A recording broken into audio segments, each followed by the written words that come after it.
of course, this is the Michigan Conservative Union. It's not the Republicans or the Libertarians or the Independents or whatever. It's the conservatives, and it's key that we keep in mind the concept of the conservative intellectual thought and how that works and how important that is. And you know, so some of us have chosen to work through one party or another, or to stay independent. But the key is that we recognize that there are reasons for believing the way we do, and they've stood the test of time, and they've made it through the test of time, whether the parties come and go, and you see the parties change, and you see them move left or right within their own limits. But you know, the conservative principles don't change, and that's one of the keys. And that's going to be just one of the fantastic things about our next speaker. And our next speaker has absolutely been at the forefront of conservative intellectual thought. In fact, he's this distinguished fellow in conservative thought at the Simon Center for Principles of Politics in the Institute for Constitutional Government at the Heritage Foundation.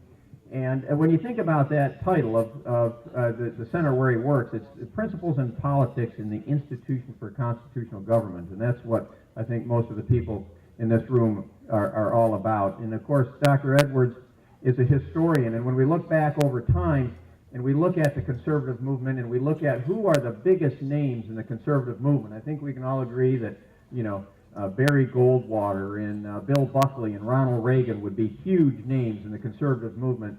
And our next speaker has written major biographies on all of these people, and so there's no question that he understands these conservative principles. He's also been the president of the Philadelphia Society, and I know many of you haven't heard of the Philadelphia Society or the Mont Pelerin Society. But Mont Pelerin Society was founded in the late 1940s to help keep alive the classic liberal thought. That had people in it like Hayek and von Mises and Friedman, and they came from all over the world to meet to kind of be, you know, socialism and communism was on the march then, and they came together to be the genetic passage for these classic liberal ideas.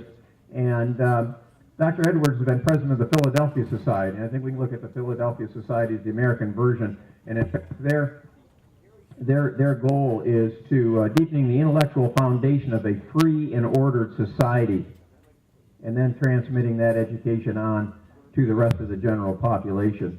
You know, he's also been willing to fight in places where it's not that popular. We've been a fellow at John F. Kennedy School of Government at Harvard, and that has been a liberal indoctrination center for people coming into Congress until Heritage Foundation started their own opposite opportunity, which has been fantastic. And one of the key parts of his career, which has led to many great recognitions internationally, is he has fought vigorously against the idea of communism. And for this battle that he's waged against the idea of communism and the intellectual bankruptcy of communism, he's received international awards from Hungary, Lithuania, Estonia, and Taiwan. He's got 2 doctorates, and I'll just mention one is from Grove City College, and many of you may have heard of Grove City v. Bell. And Grove City v. Bell was when Grove City challenged the Secretary of Education in a big case that went to federal funding, and of course that led also to Hillsdale College, you know, breaking free and staying completely independent in the way they run their school, free of any federal funds. It was Grove City and Hillsdale. Dr. Edwards is going to talk to us about the conservative intellectual process through the 5 Ps. Please welcome Dr. Lee Edwards, Heritage Foundation.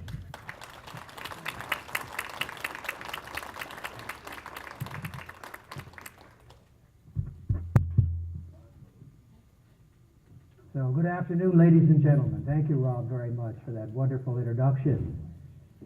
And this is a beautiful day in Michigan and a great day to be alive, especially if you're a conservative. And so let me bring you, I live and work in Washington, D.C., and I bring you some good news. Hillary is not in the White House.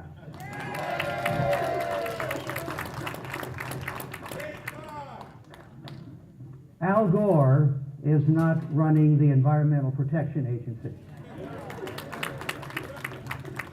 And Elizabeth Warren is not on the Supreme Court.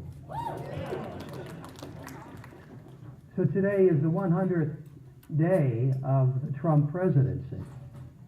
And let me say, living in Washington, that it's so delicious. It's just delightful and delirious to watch the liberals and the Dems, trying to figure out, who is this guy? What is this guy?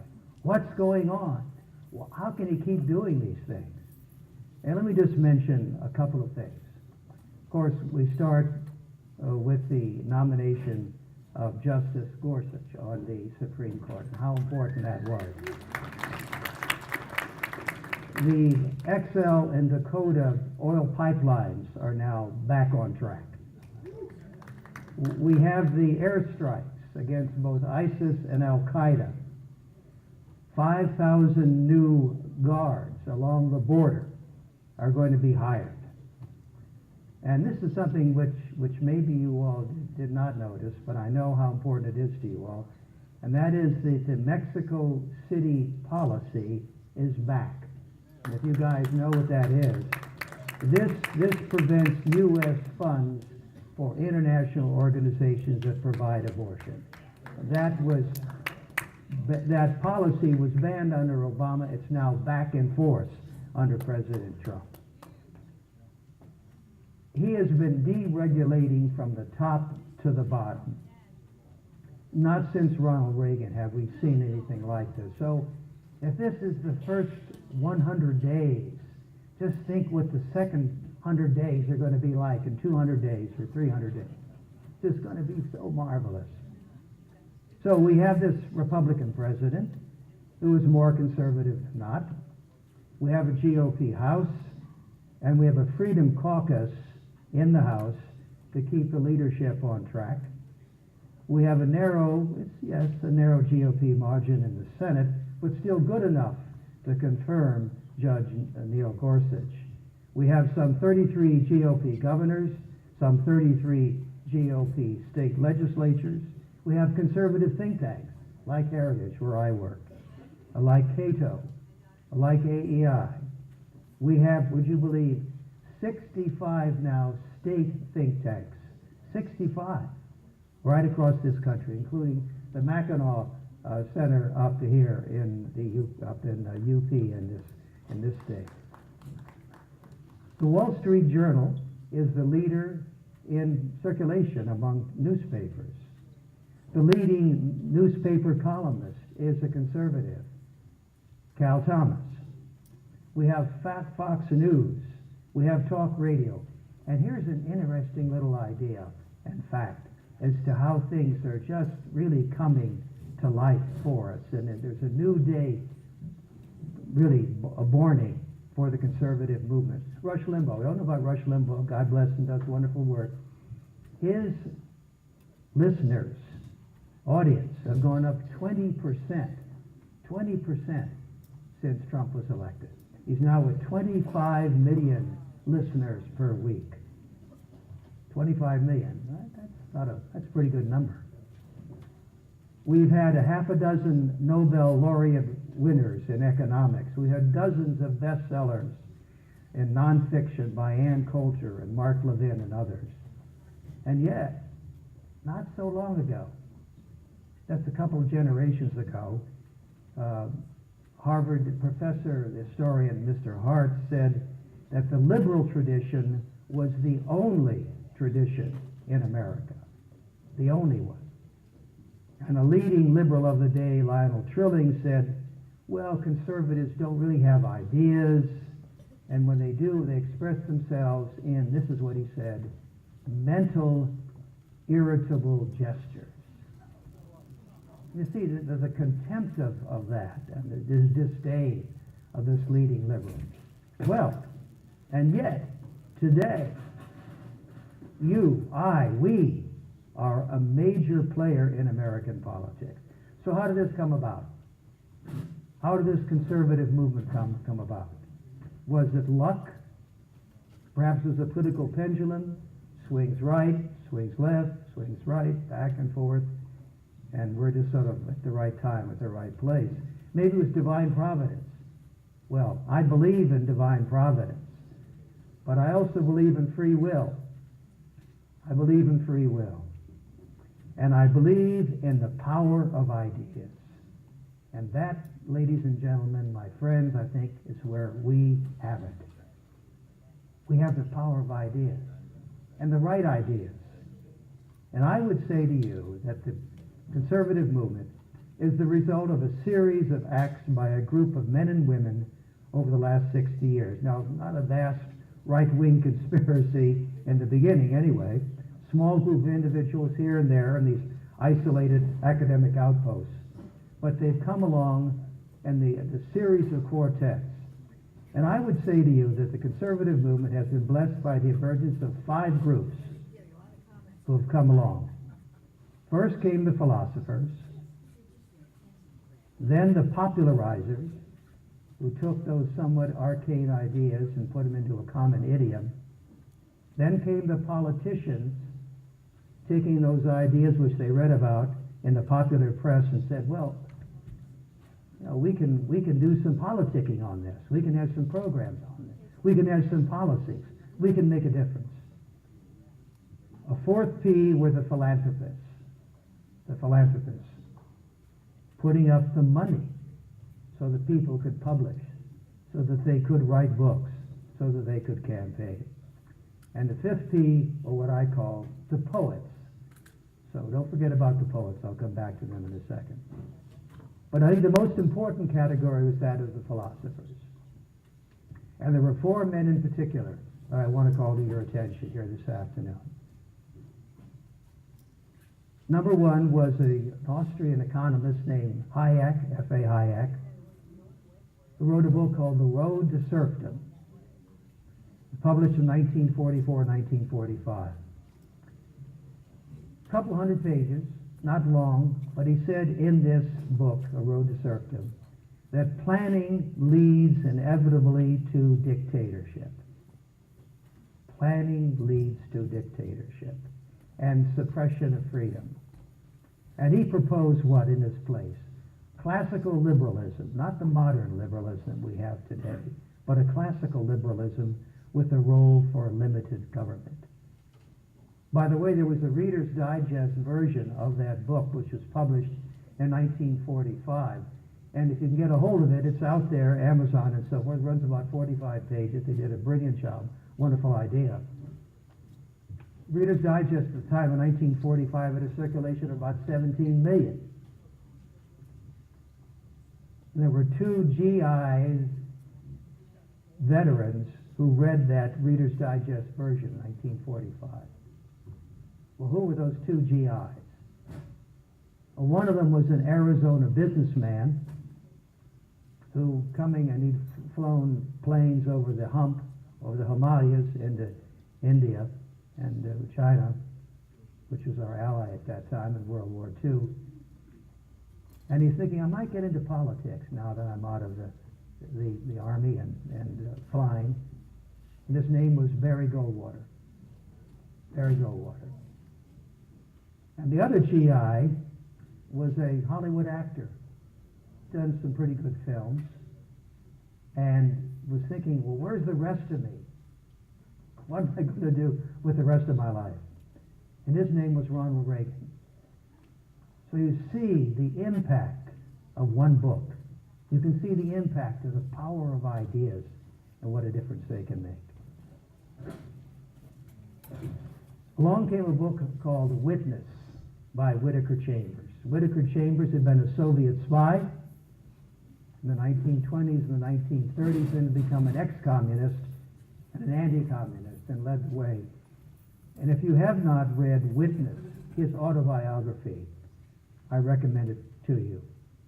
It is an extraordinary story of why he became a communist and then why he became an anti-communist and stood up against the liberal establishment, which was very sympathetic to communism in the 1940s.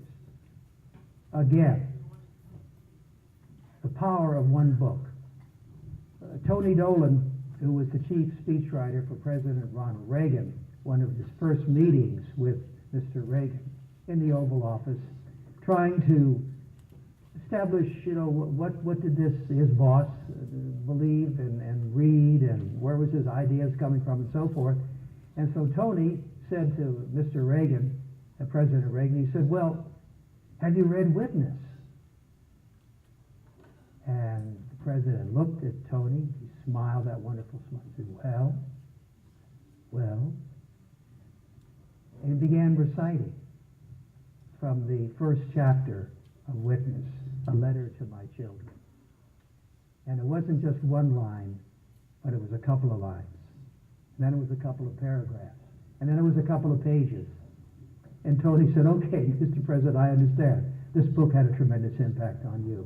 And what Whittaker Chambers said in Witness was that the battle between communism and capitalism was not that. It's not an economic battle. It's a battle between good versus evil. Good versus evil. And ladies and gentlemen, my friends, I think that is where we are today with the jihadist terrorists. It's not just political, it's not just cultural, but it is a basic fundamental battle between good and evil. And let me come to now to my favorite book, and Norm, I know you'll love this. It's a book called The Conservative Mind by Russell Kirk. Now, there was some references made to Russell Kirk. Russell Kirk, by the way, he was born 99 years ago. We're almost at his centennial. Born here in Michigan, right outside Detroit. Went to public schools and then went to Michigan State, just a couple of miles from here. And that is where he wrote good part of The Conservative Mind. What did he say? Now, at the time, Russell was in his early 30s, unknown, obscure professor, assistant professor rather, of history at Michigan State. At the time, not very famous. This is 1953. Not very well known as an academic citadel. What did he say in The Conservative Mind? He said that Mr. Hartz is wrong. He said there is and has been a conservative tradition, intellectual tradition, since the beginning. And he laid out in this book all of the conservative intellectuals and heroes and politicians, starting with the founding up to the middle of the 20th century. People like John Adams, one of the founders of our great republic. And borrowing also from our English ancestors, someone like Edmund Burke and how important he was in influence. And looking at the 19th century and looking at people like Daniel Webster and how important he was. And Abraham Lincoln. And then into the 20th century and a poet named T.S. Eliot. What were some of the ideas in The Conservative Mind? What he called the canon. That we as conservatives have a belief in a transcendent being. That we believe in God. That private property and freedom are inextricably intertwined. You can't have one without the other. You must have property and freedom. They reinforce each other. As conservatives, we believe in change. We're not against change. But it has to be prudential, needed change, gradual change, not revolutionary change. And the bottom line of The Conservative Mind is that he called for what he called ordered liberty. Ordered liberty. The challenge for all of us is sometimes maybe we lean a little bit more to liberty. Sometimes, like after 9/11, we lean a little bit more towards the order to protect ourselves, right? But it's that we believe in ordered liberty, both of them, not one or the other. How important was The Conservative Mind? Published in 1953. Russell Kirk gave us our name.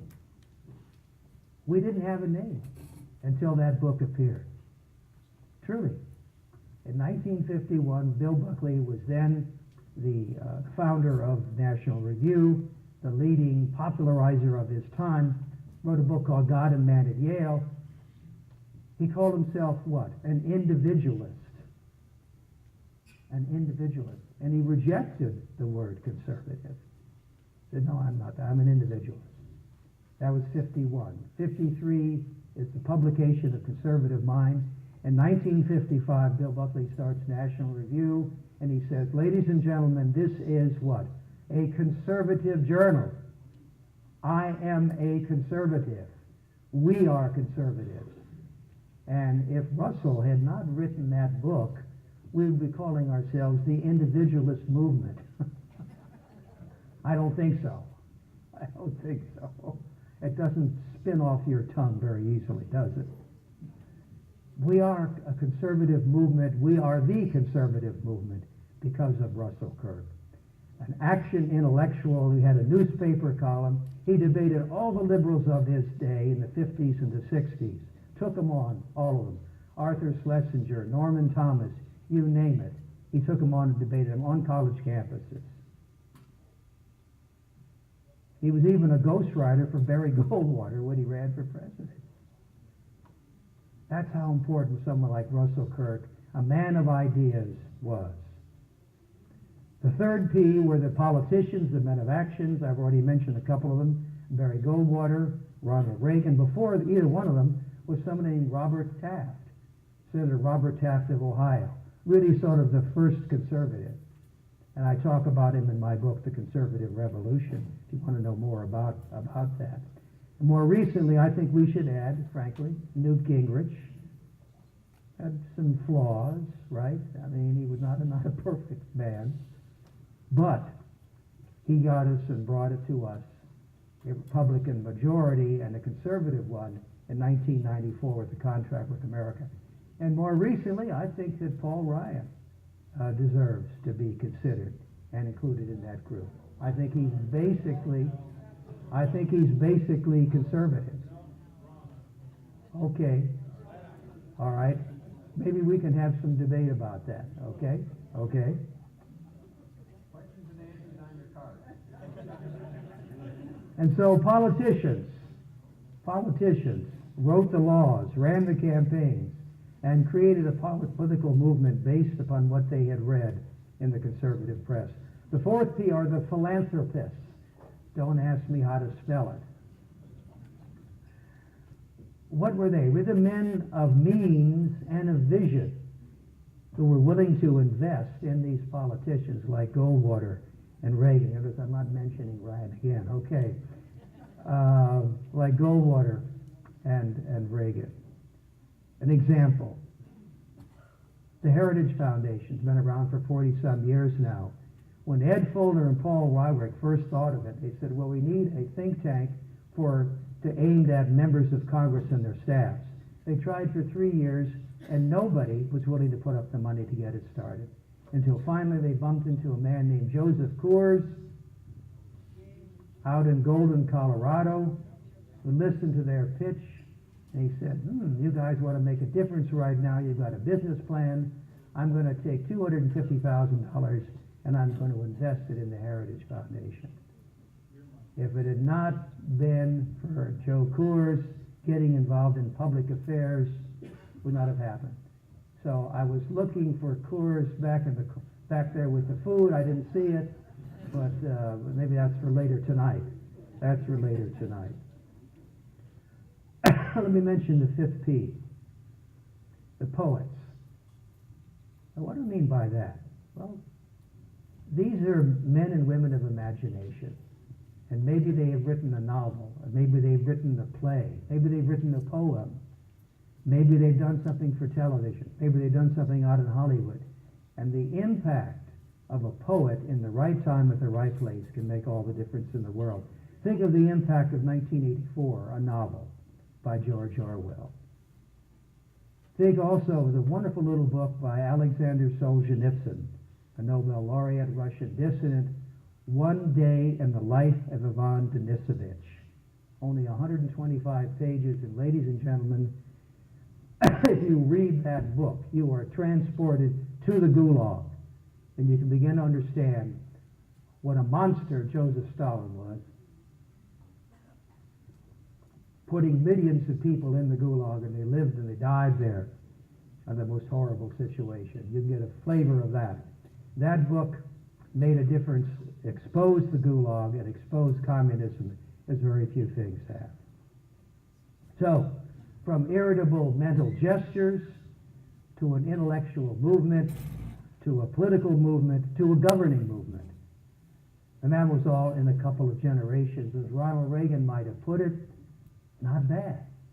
Not bad at all. But what about the future? And let me suggest to you that we're in terrific shape as a movement. If we draw back, I know the day-to-day sometimes can be discouraging. Maybe you don't win all that you want to win. There are some setbacks. But if you draw back and take a look at our movement as a whole, and I see right here a microcosm of our national movement with you all, I mean, I feel so energized, really. Maybe you can tell. Listening to you guys and watching you guys and seeing the difference you're making here, it's just extraordinary. It's just fantastic. The conservative movement has been successful when certain essential elements are present. And let me suggest to you what they are.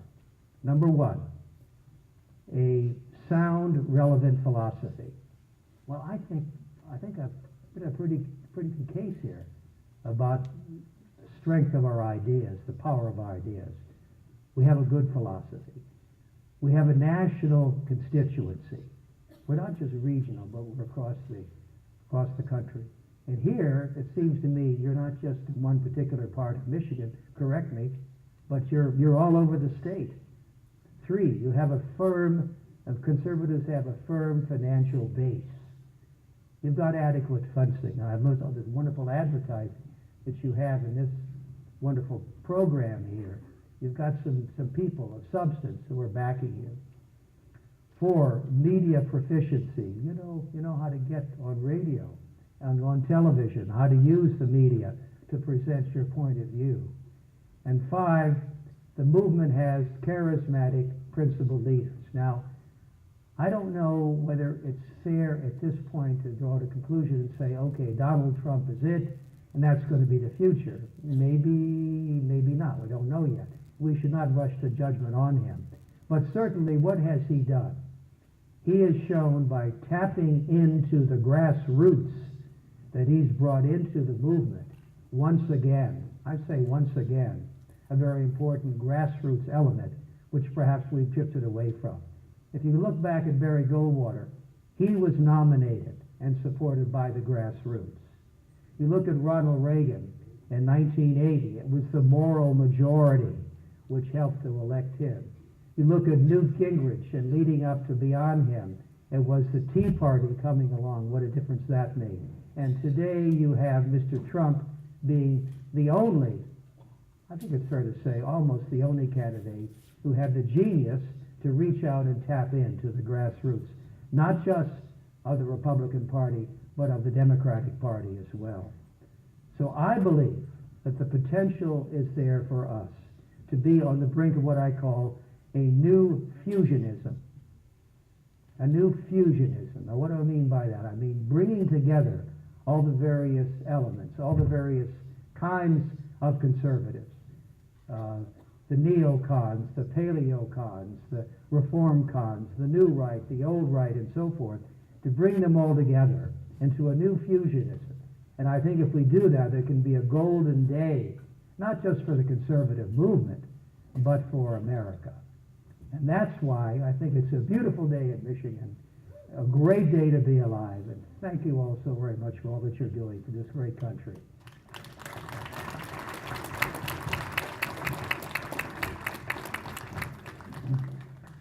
Thank you, Dr. Edwards. We're going to have some questions and answers. Get them on your cards, I think, is what we're going to do, and pass them up. And you mentioned the philanthropy, and of course, Joseph Coors beer man, was one of the early ones, but another one of the real early heavy hitters for the Heritage Foundation was the Van Andel family, and then later the DeVos family. And there's been, until just recently, 4 board members on Heritage were from the state of Michigan. There's still 3. And so Michigan, while we've seen the ebb and flow of how people look at politics and issues, we've seen Michigan has been instrumental through both the Mackinac Center and through the philanthropy part into Heritage. And one of those board members is Larry Arnn, president of Hillsdale. And I have to say here, Hillsdale, of course, has a new operation in Washington, D.C. called the Kirby Center.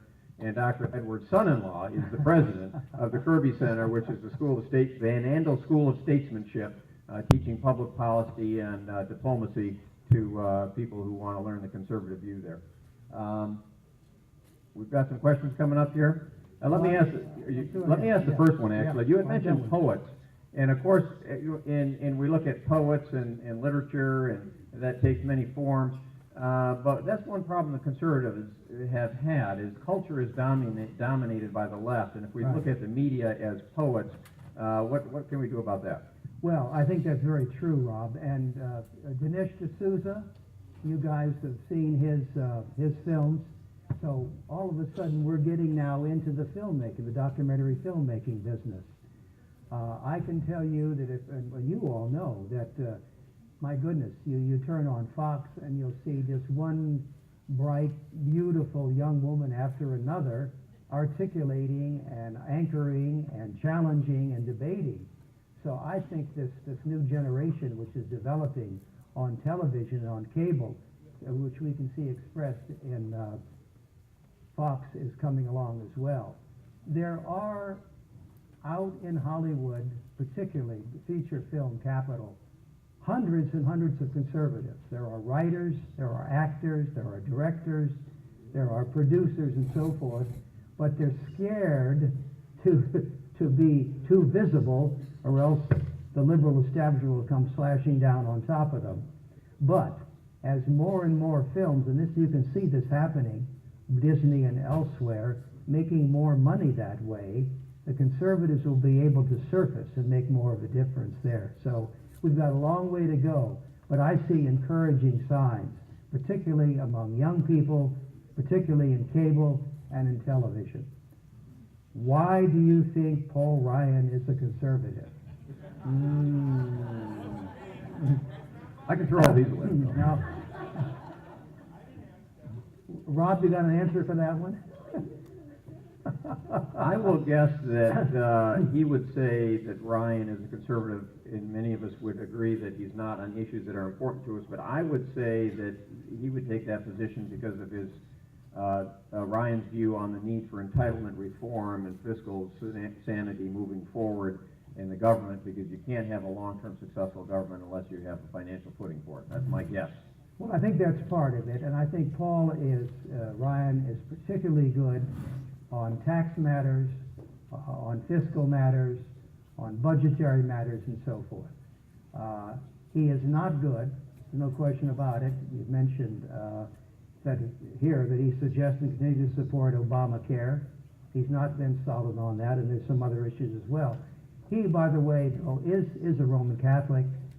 He's been good on the life issue and on the pro-life issue, on being anti-abortion. So he is a disappointment. There's no question on that. I would say that the thing to do maybe is to do what we continue to do, which is to put pressure on him through the Freedom Caucus, which we certainly at Heritage, on Heritage Action, support. And I think that perhaps could get him to get back more to where he started when he got into politics 10, 15 years ago. Let me maybe expand on that one a little bit. This, what's the relationship between Heritage and Congress and the voting and that sort of thing? And you mentioned Heritage and Heritage Action. Maybe explain that. Well, the Heritage Foundation got started in 1973. For 40 years, produced some of the best, I think, analysis and research in Washington, D.C. from a conservative point of view on every possible issue you can think of.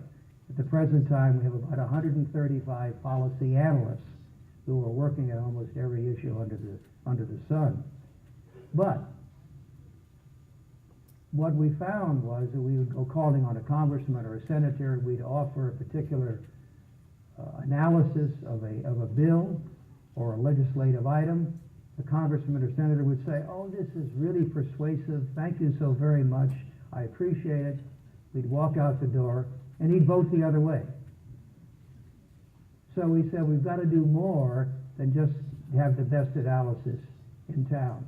We've got to have a lobbying organization that's got some muscle behind it and really put the pressure on a member of Congress. And that's why we came up with Heritage Action. As Ronald Reagan said it, if they won't see the light, make them feel the heat. And that's precisely what we have done with Heritage Action. Now, some members of Congress have not liked it because we've been pretty tough on them. We've not given them good grades that they've been used to getting. And as a result of that, it was a little rough going. But I think that we've had the necessity to do that, as I say, to provide some muscle, to keep the pressure on, and to make them realize that if they don't vote the right way, people at the grassroots are going to make them pay. They're going to make them pay. And how have we done that? We've done that through the 500,000 donors, supporters, members whom we have, and we've now organized them. So we have what are called sentinels, 20,000 sentinels, who are leaderships, people just like you, in every congressional district almost. And those sentinels are letting a congressman or senator know when he does not vote the right way. Any sentinels in here? Raise your hand if you happen to be a sentinel. Okay. And so if you're not a sentinel, you can go to Heritage Action /sentinel. It's type in sentinel. You can find out how you can sign up to be a sentinel. It gives you a lot of information. It gives you contact and educational information where you can forewarn all your friends and let them know what's going on and put pressure on your reps. Because I'll tell you, it doesn't take that much action to get your reps of various types to take action. When they get a fairly few number of phone calls, not emails, you need phone calls or something written that's not an email, and they take heed. They are always paranoid about how many more people are being represented by those, so the Sentinel program is a great program. How about with our youth and all the great P's you've talked about there for our conservative movement, for the youth? Well, there are, fortunately, several terrific youth organizations on our side. There is the ISI, the Intercollegiate Studies Institute, and they've come up with a new program where they are now identifying 300 young people, men and women, on the college campus, and then linking them up with mentors and developing them as leaders while they're in college and then beyond. Just beyond that. And just think what that could mean over 5 years or over 10 years of developing those kinds of young leaders, conservatives, principled, and committed to ordered liberty. There's also Young America's Foundation, which works on bringing speakers to major campuses and universities. Young America's Foundation, by the way, has reborn, that's quite a verb, has brought back to life the old Young Americans for Freedom, which was the activist group. Young America's Foundation is more into education. Young Americans for Freedom is the activist group, and there now are 200 chapters, 200 YAF chapters. I was one of the founders of Young Americans for Freedom way back in the day at Bill Buckley's place, and we started that, and it's great to know that's back. Finally, the two more. Leadership Institute, Morton Blackwell's outfit, does wonderful work working how to organize, how to start a particular publication on the campus and so forth. And finally, not to leave them out, Students for Liberty. Students for Liberty, which is the libertarian group, youth group. Now, they're more interested just in economics, the free market, and so forth. But I think this is where we need to have this fusionism of getting these various youth groups to begin working together, and I'm happy to say that is beginning to happen more and more. The Intercollegiate Studies Institute. Terrific outfit.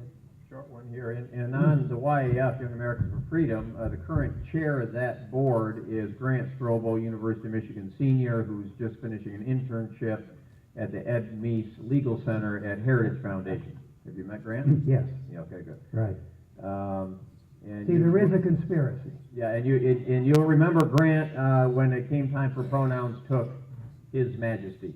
on his University of Michigan student website page, he took the pronoun His Majesty. You only work at the federal level of heritage. Over the years, we have, it's been suggested, why don't you have a heritage at, fill in the state or the city. And we thought about that, and we said, no, that's going to take away our focus, which should be on the Congress and the executive and doing what we can at the national level. But what we have done is to encourage these state think tanks that I mentioned, even to the extent of that we have provided with new or would-be think tanks with the names of our donors in that state.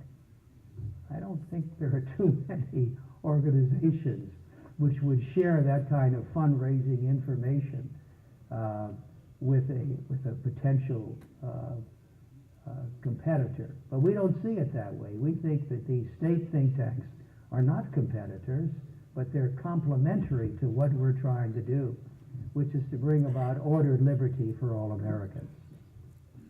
And of course, here in Michigan, we have Mackinac Center. There's an organization throughout the country of all these state think tanks. He mentioned 60-some of Mackinac is kind of called the heritage of the state centers. Right. It's a very, very important member of this group. When we look at the young people and we look at the left and their ideas, they appeal to emotion like crazy. And they get all these kids sucked in on the emotion as opposed to the kind of things you were talking about with the 5 Ps. Is there something we can do on that as well to get these youngsters? Is that part of your other answer, or we got something else there? Well, I think it's possible to use certain emotions. Patriotism. Isn't patriotism an emotion? Isn't saluting the flag, isn't that can be an emotional act? Isn't having faith in a transcendent being, in a God? I mean, there are things that we as conservatives believe and hold dear, and I think they are also valid emotions for us. But I think then you must, at the same time, say, what are we about? What is that flag based on? It's based on the Constitution. What is the idea of patriotism? It's based upon our belief in peace through strength. So we have, I think, the great power that we have, the great advantage which we have over the liberals, is that we have the right ideas. We have the right ideas, which are based upon the founding principles of our republic, which in turn are based upon 2,000 more years of Western civilization. And the liberal, look, to our young people, next time you're debating with the liberals, say to them, okay, give us the founding principles of liberalism. What are they? Give us the names of, say, 3 or 4 books on which liberalism is based and progressivism is based. I guarantee that they're going to fumble and stumble and stutter and have difficulty coming up with answers, whether we have the advantage of the ideas which are based upon the thinking and the writing and the concentration of people like Hayek and Chambers and Russell Kirk and people like that. And believe me, the other side doesn't. I think most of the people in the room here would say, if we look at Congress, we've been disappointed and would line most here, I think, with the Freedom Caucus. And, obviously we have a great tension between the Freedom Caucus, which is a minority, and the kind of establishments, I guess, what we'd say. How do we, what do we need to do, or how can we help resolve that? Well, I think we ought to do both. I think you all should do both. I think you should keep the pressure on your congressmen and even your senators. I know there's you don't have, I know. Difficult, your congressman. And on the Republican leadership, keep the pressure on them. At the same time, keep encouraging the Freedom Caucus. Keep encouraging them to take that strong position and for them to then keep the pressure on the leadership. So it's a dual purpose that you have to keep working there on both those who are in the leadership positions and those you might say are on the outside and putting pressure on, like the Freedom Caucus, on the leadership.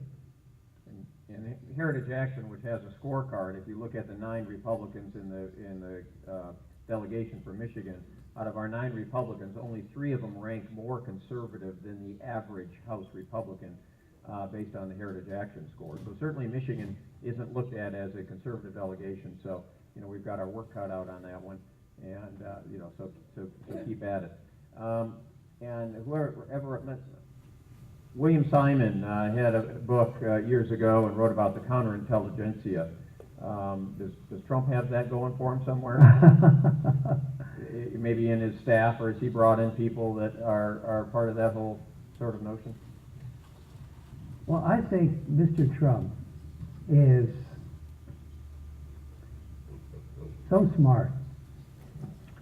I mean, and in a sense, he's a little bit like a genius. Every politician loves to be underestimated. Loves to be underestimated. Ronald Reagan was so good at that. He didn't mind being called, maybe a little slow or a little old or a little dumb or someone who hadn't really thought through his positions. He was so secure in his personality and how he had arrived at his positions over the years through careful study. And I think Mr. Trump is the same way. I think he's the same way, that he loves to be underestimated. There was a thing which came across my office the other day on Trump's reading. Now, if I were to ask you, do you think, even those of you who probably, I'm sure you voted for him and wish him the best, if you were to say, if I were to ask you, does he read? You'd probably say what? No, right? No, he doesn't read. Doesn't read. He specializes in tweets. And this thing came across, and somebody had interviewed him on China. This was several years ago. And they said, well, now, you're talking about China. What do you know about China? And this was not made up. This was a reputable journalist interviewer.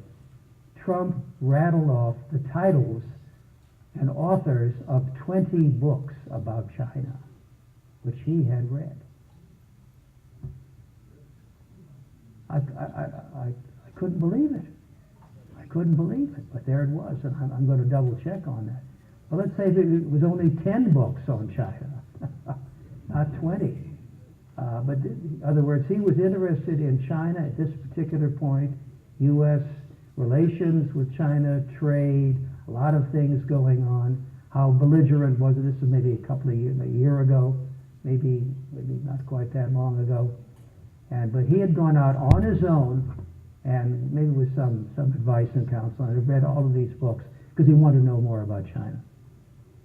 Ladies and gentlemen, I mean, this is a far more serious and thoughtful, and I might even say profound guy than we realize or have yet come to understand about him. And that's why, I don't want to get carried away here and be too optimistic, although I am.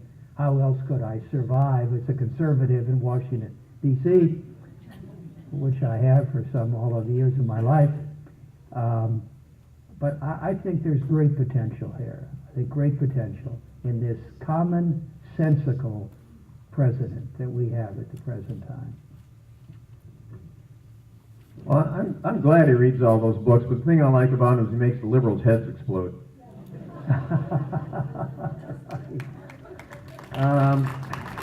Socialized medicine, is it a done deal? Oh, gosh.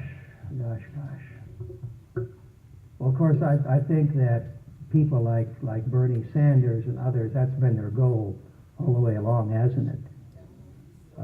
And maybe, I don't know how Machiavellian you want to be, but you could even argue that they proposed Obamacare knowing that it would fail, because then they'd be able to come back and say, well, what we really need is let's go all the way.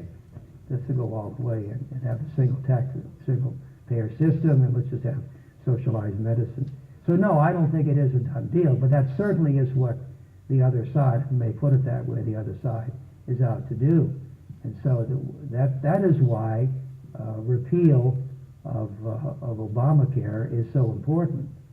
And that's why I can understand your unhappiness with the speaker. And so it's incumbent upon us. Certainly Heritage, we're standing firm on that. We're for repeal. We're saying, you know, we can't go that way.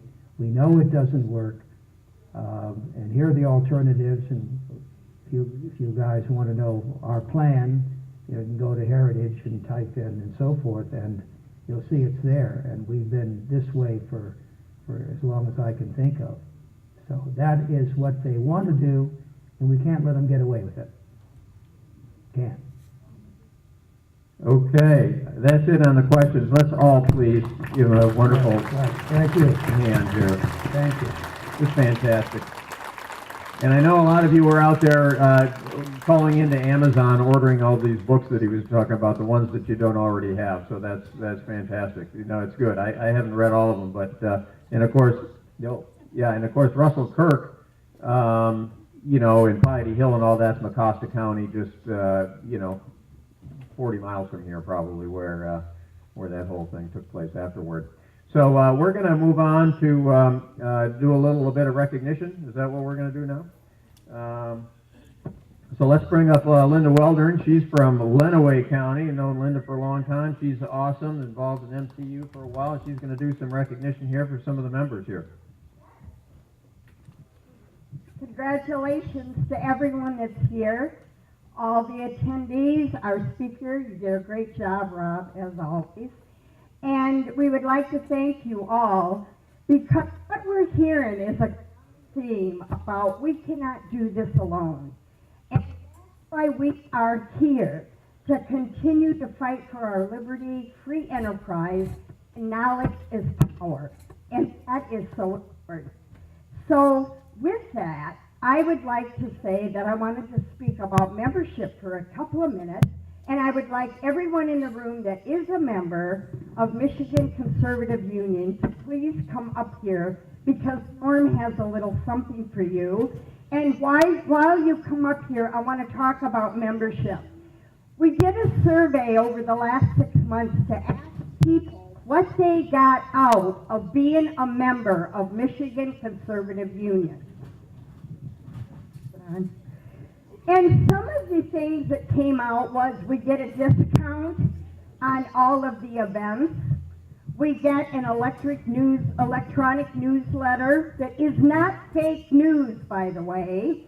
We get political updates on an ongoing basis. We get exquisite networking and friendships. Look at the people here today. We get association with MCU strategic partners. We get to participate in all of the successes of MCU. We do have a scorecard. We do keep track of what happens in legislation. And the one thing I can tell you is when MCU goes after a project, they have legislative support and they have money. Those are the two winning factors. So today we are honoring the members that are here, and we are bonded. We are bonded to go forward and be ambassadors for this group, because this is where you're going to get the knowledge. And I call this fast and furious. You see so many people, you hear so many things, and we leave today with a lot of knowledge that we didn't have before. So thank you, members.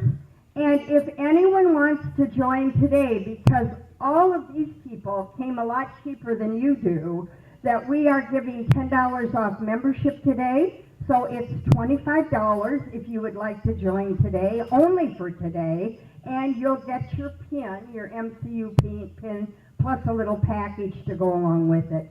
Thank you to everyone. Thank you to all of you for being here. We appreciate it. And keep fighting the fight. Don't give up. I've got a couple other awards here. John, would you come up? John Anthony?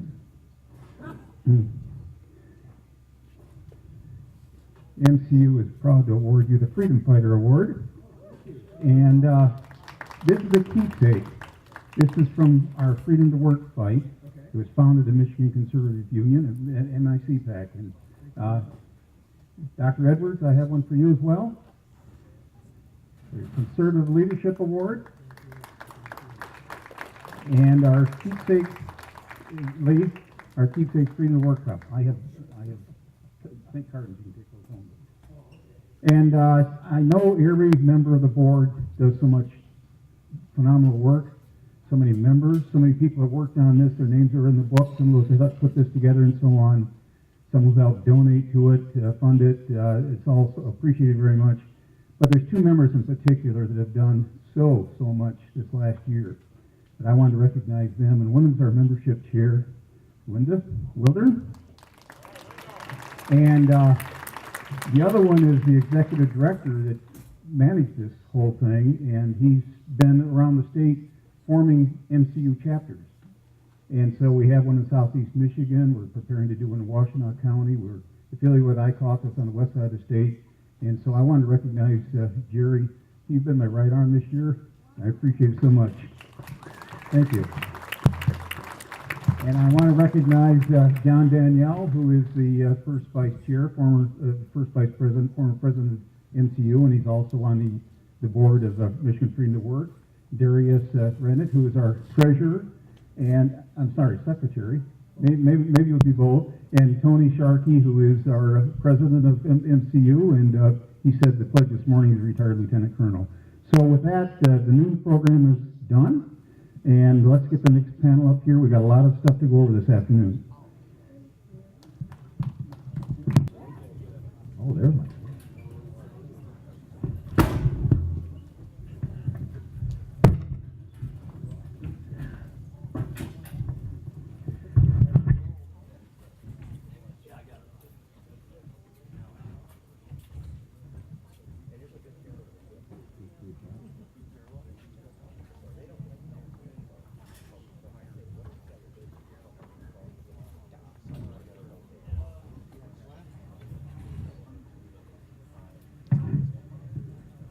Well, good afternoon.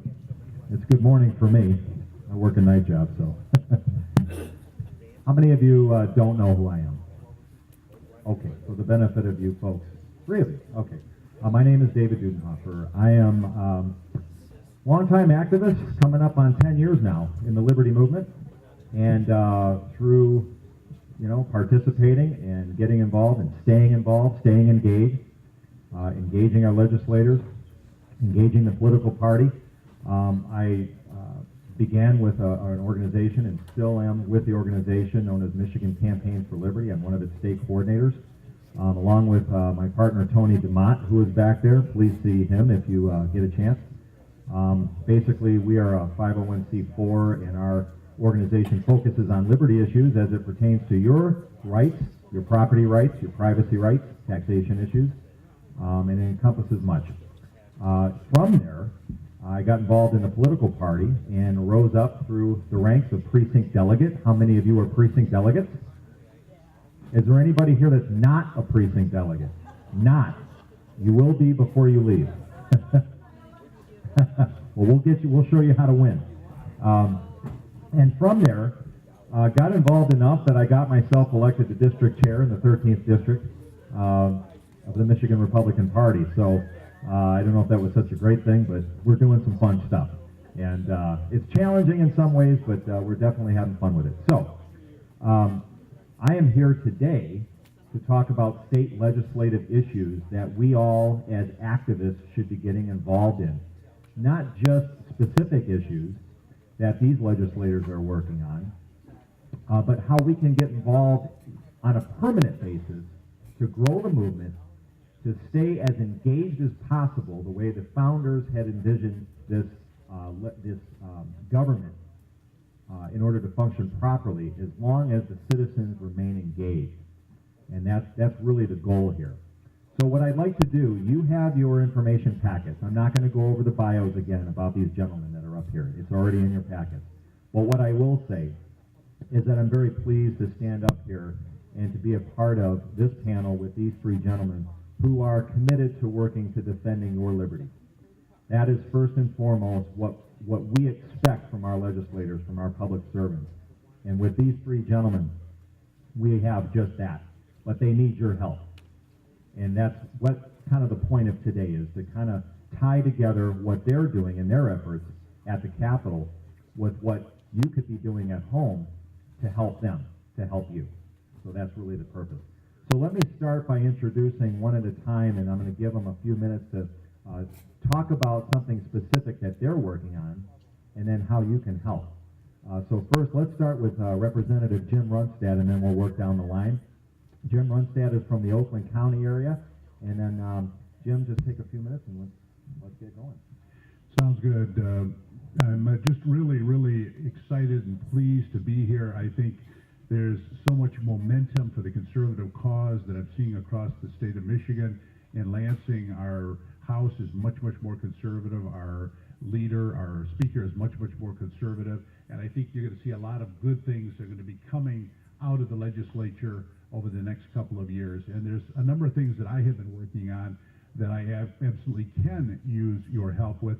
And the first one is Resolution C. And Resolution C is simply a change to the Constitution. It would be a ballot proposal that passed 75% of the people in Missouri to add a warrant requirement to access a person's electronic data and communications. Now you say, well, why would that be needed? Well, there's a lot of law enforcement agencies that have determined in their view, because electronic data and communication isn't specifically listed in the Fourth Amendment, that it's not applicable. And in one particular case in a state, they were using military-grade equipment called Hailstorm or Stingray equipment that can mimic a cell phone tower, and it can pull all the data off your phone. It can read all your cell phone texts, emails. It can listen, record your conversation. There's no fingerprint. So unlike the lien system here in Michigan, if you use the lien system, you have to check in. They know exactly what you looked at and who you looked at, and this has none of that.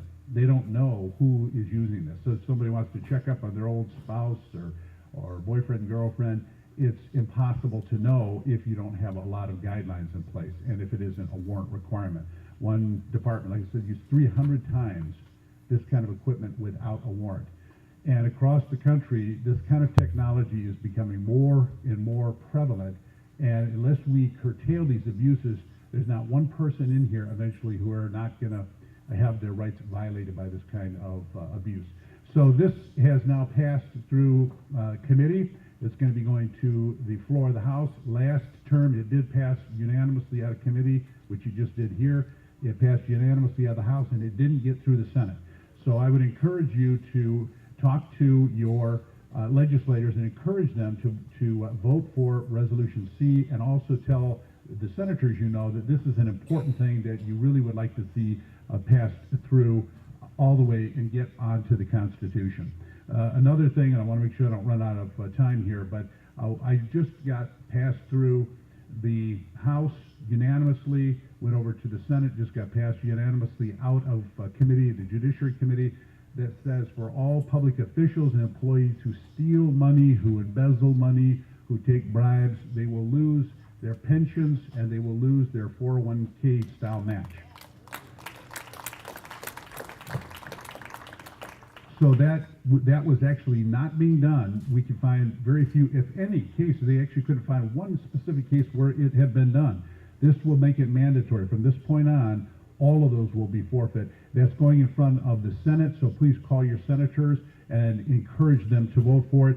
I think I'll make my final pitch here. We're going to have a real effort to reel these universities in on their free speech violations. It is beyond the pale what has happened. We have a young lady here you probably heard from who was passing out a constitution. How ironic. It was arrested, thrown in jail, handcuffs for handing out a constitution on one of our community colleges. We have the University of Michigan president who said, I am going to go out and stand by the students as they rip down posters, and I can't do this. He's on video saying, I can't take that down because I'll be sued civilly for violating students' rights, but I'll be your bodyguard. I'll make sure you can tear down the posters I disagree with. And this is the kind of thing that they do. They will let any progressive liberal group that they believe is in agreement with their philosophy, do pretty much whatever they want. They can collect signatures, they can hand stuff out, but the minute somebody they disagree with tries to do that same thing, they're in there with the police in there to try to prevent them. So what we're going to do is we're going to bring them in, all of them. Joe Graves is going to be having a hearing. I'm putting forward a resolution, which is, again, a constitutional change to require that the universities meet their constitutional requirements, that they are going to have to report to the legislature if they violate the constitutional rights of the citizens here in the state of Michigan. Currently, they're independent. There's nothing we can do. This is going to require them to come in and actually have to start addressing this, because now they think, oh, geez, if this passes, the legislature can have some impact here. So that is another thing that I would like your help with. Start contacting your legislators. I personally would like to see no increase for the universities until they stop these rights violations. And I please would encourage you to call your legislators. Say no increase until they stop violating the rights of the citizens. And with that here, I'm going to turn it over to my colleague, Gary Glenn.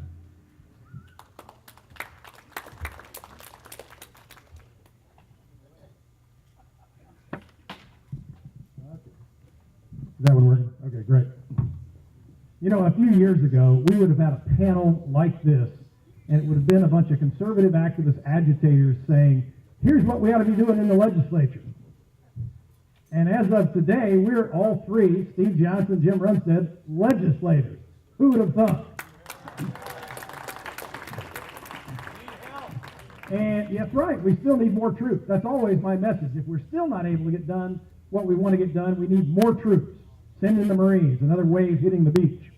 And not just conservatives, but leaders who are activists.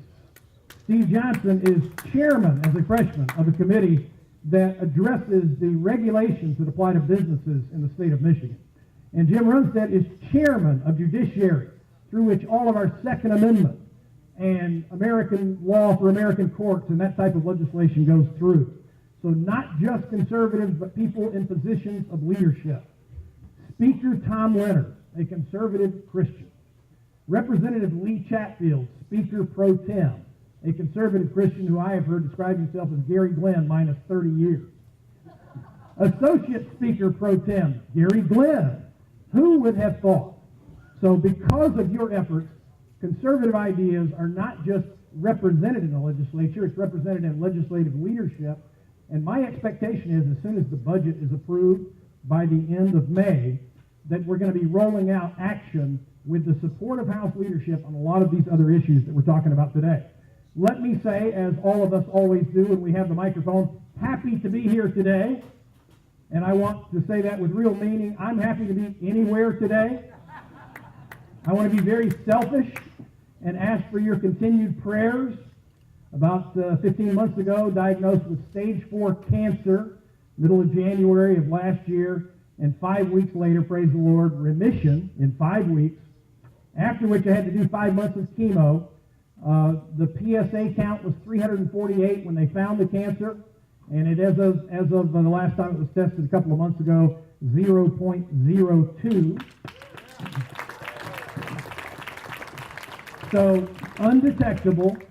And the other miracle, and I'm always looking for miracles, the cancer had eaten away the next to the last vertebrae, was gone. I had a broken back, didn't know it. The doctors, the neurosurgeon said we'll have to put a titanium cage in there. My wife was looking forward to being able to tell audiences like this that if you thought Gary had a backbone before, now it's going to be titanium reinforced. And I get a kick out of asking medical personnel now, anytime I meet one, do spinal column vertebrae regenerate out of nothing? And the answer is no.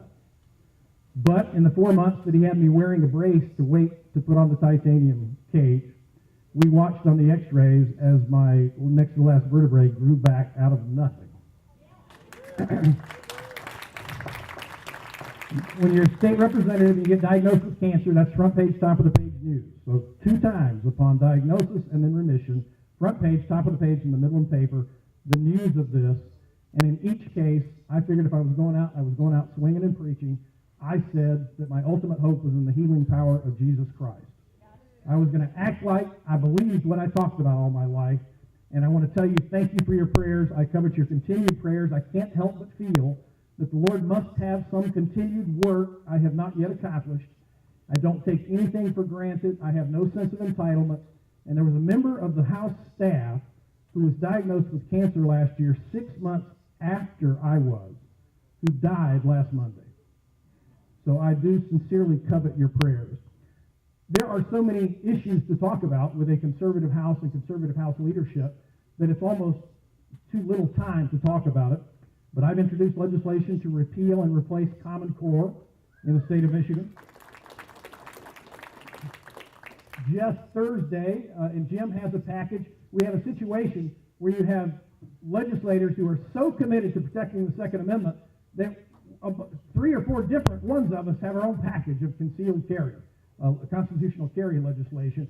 And Jim is chairman of Judiciary, and I trust his judgment and leadership as to which bills are brought up. But you have 3 different packages of constitutional carry legislation, basically to say that your constitutional rights, the Constitution is your permit. And I believe, to put this in the appropriate context, that in a time when we see increased and encouraged civil unrest and, yes, violence in American streets, as we've witnessed on college campuses, and at a time when we face the threat in our communities locally, the threat of terrorism, both foreign-inspired and even sometimes homegrown, like out in California and in Boston, that the more law-abiding, God-fearing Americans who are armed legally, capable of defending themselves and their families, their property, and our country, the more the better. I'm also chairman of the House Energy Policy Committee. You had a presentation earlier today on smart meters. It's a good example of what I need from you. There were a lot of issues building up steam. If we could only get a legislator to introduce the legislation. Now we have legislators who will introduce legislation on Common Core and concealed carry and on smart meters. And we still need grassroots support. I can't right now get the anti-smart meters bill out of my own committee because we don't have the votes. And I can tell you, folks, I was on the committee and committees. I got to help select the committee. I thought I had the sucker stacked. Not by accident. No accident Jim Runstead is chairman of Judiciary. We wanted him chairman of the committee through which all Second Amendment issues went. And yet I don't have the votes right now to get the anti-smart meters bill out of committee. So we need your support, grassroots contact, letters to the editor. Come talk to these folks over here at this table. Get your local TV station. Smart meters has caused more TV coverage in the last 2 or 3 months. I think a dozen TV stories about the bills going up. I had somebody ask me the other day, or tell me the other day, that conservative activists had been working so long, so hard on an issue that they were tired. And there are so many issues we could talk about in particular, but I guess I'm going to tell you what I think is the key to winning. You have to believe. Because if you don't believe your actions and your efforts are going to make a difference, you won't bother trying, right? So you have to believe. And you either have the choice of not being tired or making sure there's another wave coming behind you. We are at a point of perfect storm where you have legislators now who are willing to fight for these pieces of legislation. And we have to have the grassroots support from the outside. It can't peter out. We've got to have a vote at the same time. So first you have to believe. And I'm going to conclude my comments and then ask for your questions along with Steve and Jim. But I'm going to conclude my comments by giving you an example. And Norm, I want you to listen closely. Let me give you an example when I say you have to believe. In the 1980s, I led the effort to make Idaho a right-to-work state, moved to Michigan. We started talking about passing a right-to-work law in Michigan. Even I, having been thoroughly involved in that issue on a full-time basis for 7 or 8 years, having led one state, having been a lobbyist for the National Right to Work Committee, when we started talking about passing right to work in Michigan, I was thinking about the experience in every other state. We'll introduce it, and it'll take us in Michigan probably 10 years to get it done. Because rarely on a major reform do you get it done the first time you try. It just simply doesn't happen. Randy, how you doing back there, man? Raise your hand. Another one of our leaders back there on that effort. Even I thought we were simply laying the groundwork for some future success on right to work. But there was one person in this room, maybe others, but there was one person I know who believed we could do it the first time out, that it wasn't all just spinning our wheels. We could do it the first time, unlike any other state. National Right to Work Committee didn't believe it. I didn't believe it at the time. I thought we could get it done eventually. Norm Hughes believed. And even though at the time Norm and I maybe had some disagreements on strategy and things along the way, Norm Hughes is the guy who believed we could do it, that none of our efforts were in vain, that all of the efforts and time and work put into gathering the grassroots coalition would in fact work and make it possible.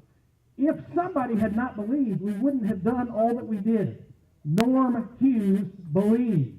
And I'm happy to tell Norm I consider him the father of right to work in Michigan. I mean, aside from the...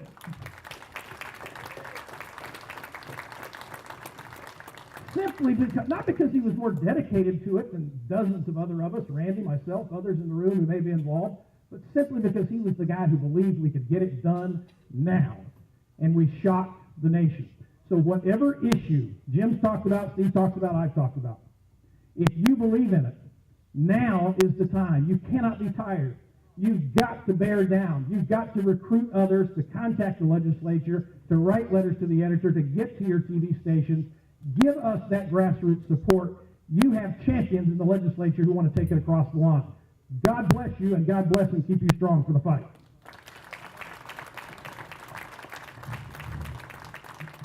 Well, I don't know how I'm supposed to... It does. I don't know how I'm supposed to follow him here. I am Steve Johnson, a state rep from the west side of Michigan, 72nd District, part of Allegan County, part of Kent County. First off, for you guys to come here on a Saturday in spring when there's a lot else to be done around home and stuff, it really shows the amount of commitment you guys have to your beliefs and to getting them done. And I just want to thank you guys for coming out and doing that today. I'm a brand new freshman state rep, and I've tried to kind of pick, what issues do I want to really focus on? And my top issue is going to be going after corporate welfare, crony capitalist schemes. So the first thing we want to do is what can we do, and the second is what can we stop from being done. So the first one is the MEDC, Michigan Economic Development Corporation, also known as the Michigan Crony Capitalist Corporation, as I like to call it. Their job is to dole out your hard-earned tax dollars to certain companies, certain cities that have good lobbyists, and that they're in Lansing saying, hey, we want that money, and they dole it out. Over $100 million to certain business attractions, over $10 million last year to arts and cultural grants. So right now we have a bill to get rid of the Michigan Strategic Fund, which is where most of that money is in. So I think it's about $300 million, most of it being from the general fund, which is something that we always are trying to find more money in that general fund for more critical services like roads or schools or law enforcement. So that's one of the things that we are working on right now. But we understand getting legislation across is often a difficult task. So my priority, number one, is can we stop new corporate welfare schemes from being done? And that's why I want to talk to you guys about My Thrive. It's an issue being pushed by several business groups, most notably Dan Gilbert from Detroit. And what this scheme does, it's a brownfield scheme where they say during the construction, if they go through the MEDC and they get this grant approved, during the construction phase of the project, they don't have to pay sales or use tax, and all the income taxes that those construction workers pay go to the developer. And then once it's done being constructed, everyone who lives or works within that within that project area, 50% of the income tax goes to the developer. Now, wouldn't that be nice if you built a house and you got to keep all of your own income taxes, or then once it's done being built that you get to keep 50%? But it doesn't happen that way. Me and you, we don't get those special benefits. It's only a few select people, mostly Detroit, that's going to get those things. Jim talked to you guys about contacting legislators on a couple of other issues. I'm going to ask you guys, if you're calling them anyways, encourage them to vote no on this. It's called MiCPAC2. It's what they refer to it as. And over the past month, their lobbyists have been hitting every single rep, day in and day out, trying to get them to pass this bill package.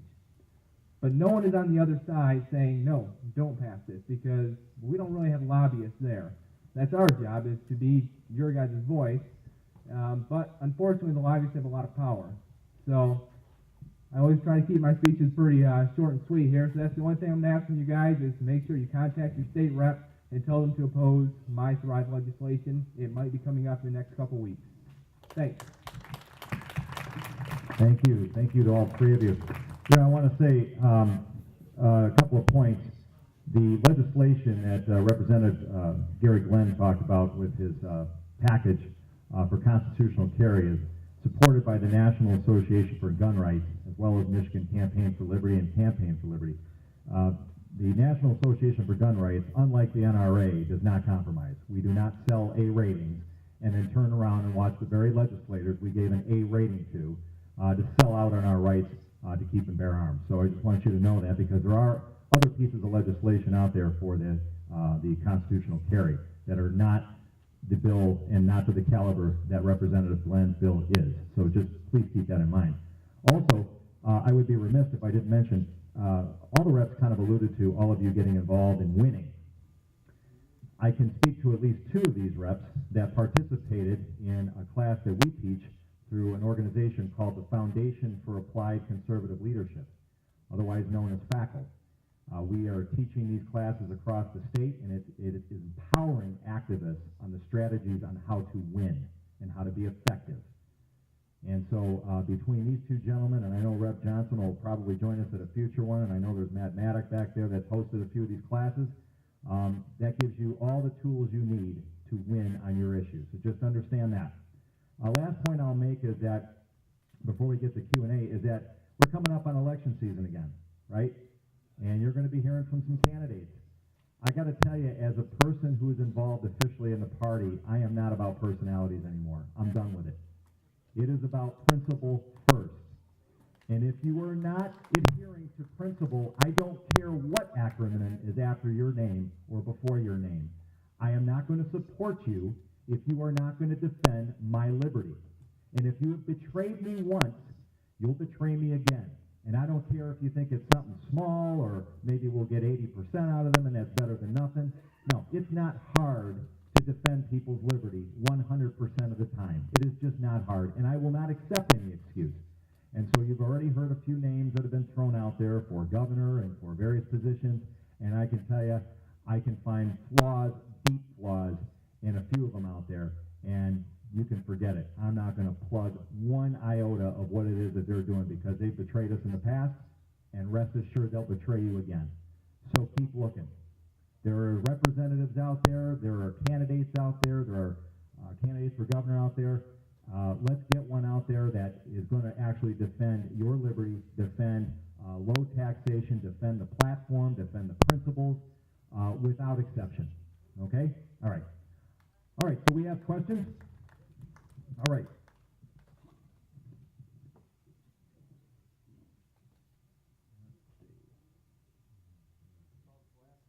Yeah, I know. But some of this is your writing. Let's see. All right. Gary Glenn, how many of your quote-unquote stacked team been bought off by consumers DTE? Wow. Okay. Well, I don't know how many. I haven't honestly looked. I thought I stacked the committee with a bunch of free marketeers, and I don't think so far on the issues like the smart meters bill, I don't think it's so much that the utilities have bought people off. It's really a good commentary on human nature, because as you would learn at a faculty training, there are legislators who will vote yes or no on a bill based on conviction, principle. There are another category, perhaps even larger, who are going to vote based on who they're most afraid of.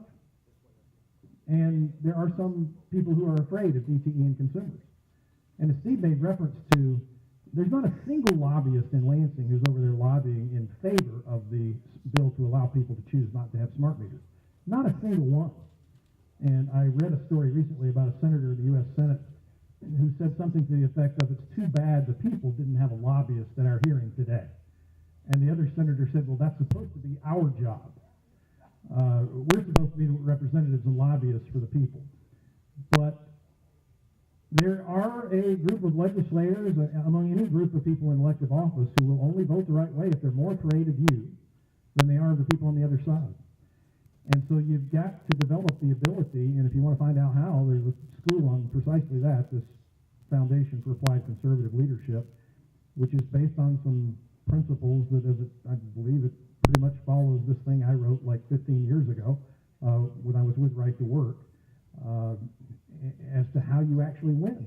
And so I don't know how many people took money from DTE. I got a check from DTE on election day, the very first day I was elected. It was dated election day, so they didn't cut the check till they knew I'd already won. But I actually got a $250 check from DTE. Doesn't make any difference. Yeah, woohoo. And haven't gotten any since. So I don't know that that's the case. I just think we've got some folks who may be more afraid of the big utilities, and there are hundreds of thousands. They spent $10 million promoting electrical monopolies in the last legislative session. So there's some people you're just afraid of politically. And until you're able to make them more afraid of you, those kind of folks are going to vote the other way, unfortunately. Thank you. I'm going to read one more question. I think we just till 3:30, right? 5 minutes. Okay. I'll tell you what. Before I get to that question, one other thing I want to mention. One thing we could be pushing for that would get, and our goal as activists is to get these guys on record, whether they're friends or foes, mandatory roll call voting on all legislation. All right? I am so sick and tired of these standing votes or voice votes or whatever it is where you can't know who's doing what. That'll tell us where these guys really stand, so just keep that in mind. Okay, sorry. They come into my mind and I got to go with it. When will we see action on the legislation front concerning keeping boys out of girls' locker rooms and vice versa? And that's posed to Jim Runstead. I had a bill to do precisely that. I put in last year, and it got tossed into some, I think, general government or, a committee that's where they all go to die. So it was a bill that had virtually no support. I didn't have anyone come up to me and say, "Wow, I really excited about that." But I did have quite a few colleagues who said this is terrible and this is not inclusive and this is not very welcoming, and so I don't know that we're going to get a lot of help with that. It's the kind of thing that you really have to let your legislators know. I told them that, to me, the idea that my 15-year-old daughter could be at school and with Obama's directive have a boy from the class say, "I am questioning my gender today, so I have the right to go in and I'll sue because I am questioning, I have to go right to see your daughter naked in the shower," is beyond the pale. You would never thought in this country that we could ever get to a situation like that. And yet, this is the kind of thing that they were advocating. I've talked to the schools in my district, and they all said, "We have dealt with these situations for decades. We've never had an issue, ever had an issue." There's bathrooms at staff bathrooms. There's a bathroom in the office. There's unisex bathrooms. We've taken care of this with never an issue. But a lot of this is a gender. It has nothing to do with a transgender child that wants to use a individual bathroom. They all said, all the superintendents I've talked to, it has nothing to do with that. It's agenda.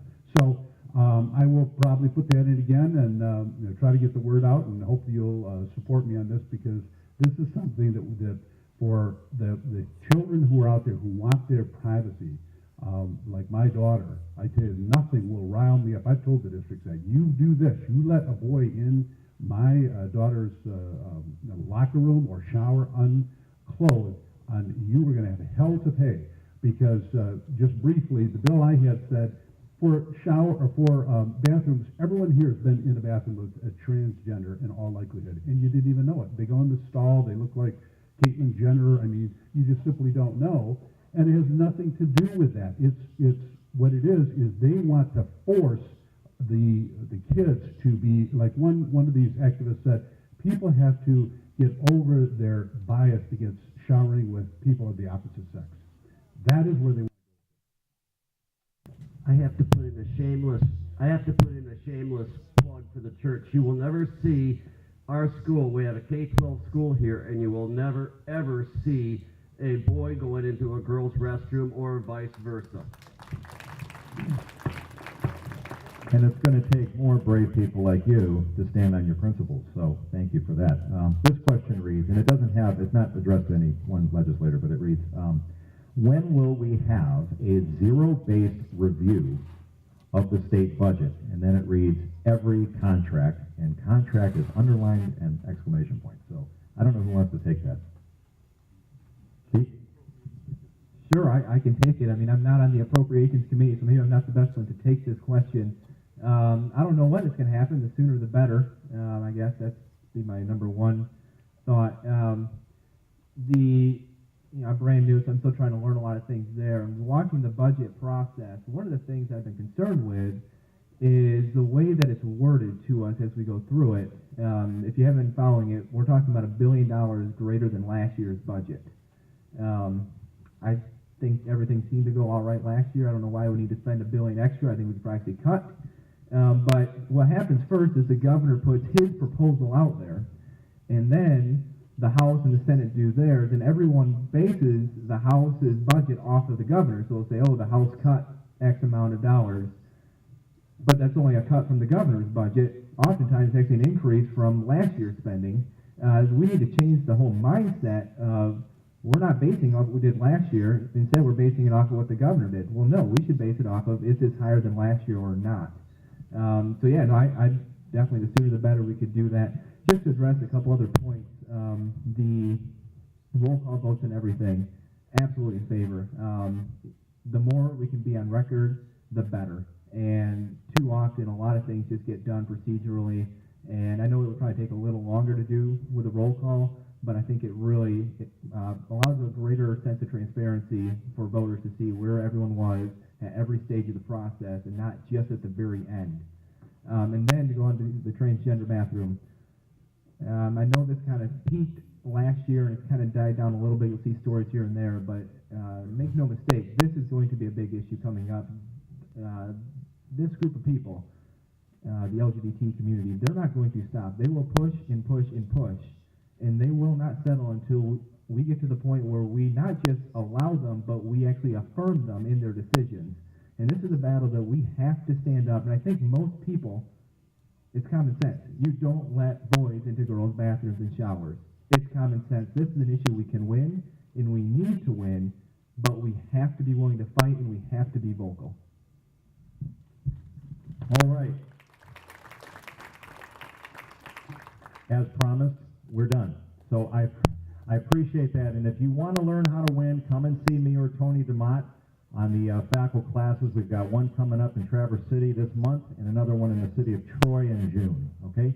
Thank you so much. And thank you for all that you do to defend liberty.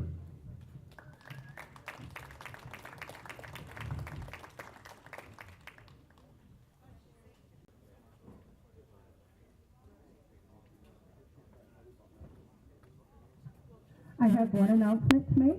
Lee Edwards is able to sign a couple more books if people have a book or would like to buy a book for him to sign.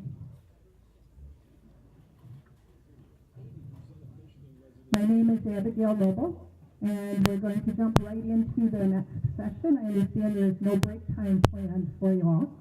My name is Abigail Noble. I am a health policy nurse here in Michigan.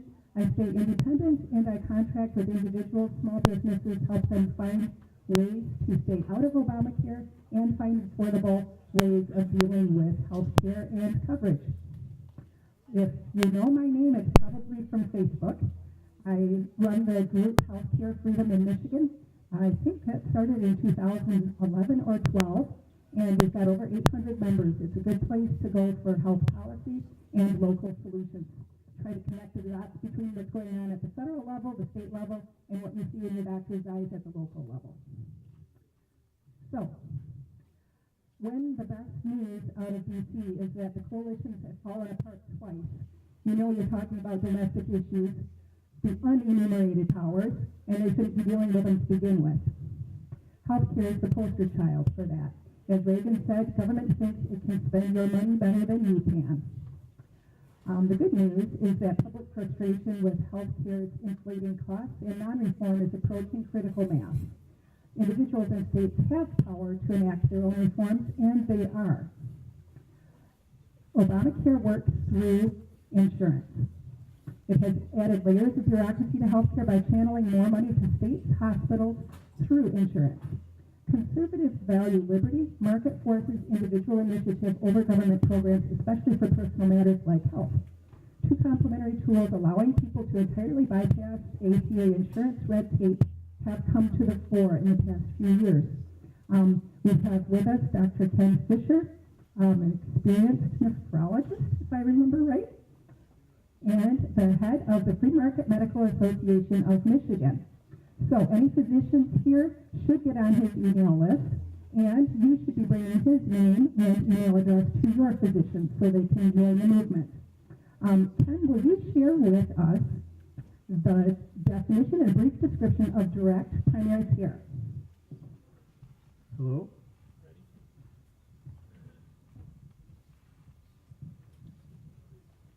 I get this to Why work? don't you use this mic? Okay. Well, you know, what has evolved over the years is the concept of prepaid health care. So you pay a fortune to an insurance company and then beg them to pay for your doctor's visit. And then in the meantime, they're consuming almost all that you paid them in administrative costs. So this is what's called insanity. But we've been doing it for a decade. So fortunately, a new model arrived. And that new model, without Senator Patrick Colbeck's help, would not exist in this state because physicians have said, forget about insurance. That consumes all the money. So you pay me, the doctor, a fee, a monthly fee, which usually for an individual goes for around $50, $60, for a family about $150, it varies. And with that fee, you get total access to me. And you get greatly discounted drugs and laboratory costs. What Senator Colbeck was able to accomplish was the insurance companies were first saying, oh no, this is insurance. You have to be guided by insurance laws. You have to put in $100,000, $200,000 into a trust fund because this is insurance. And this man caused a bill to go through and signed by the governor that direct primary care is not insurance. It is strictly care.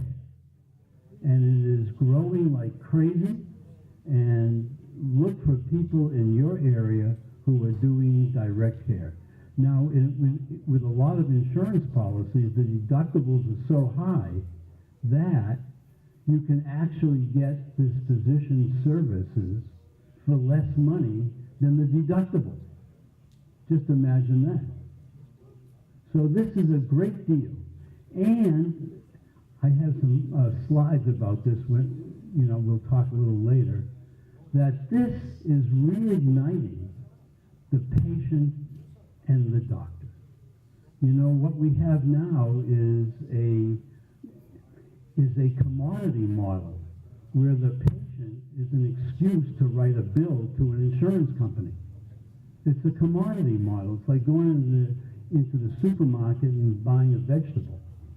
But that's not what being a doctor is all about. So therefore, direct primary care.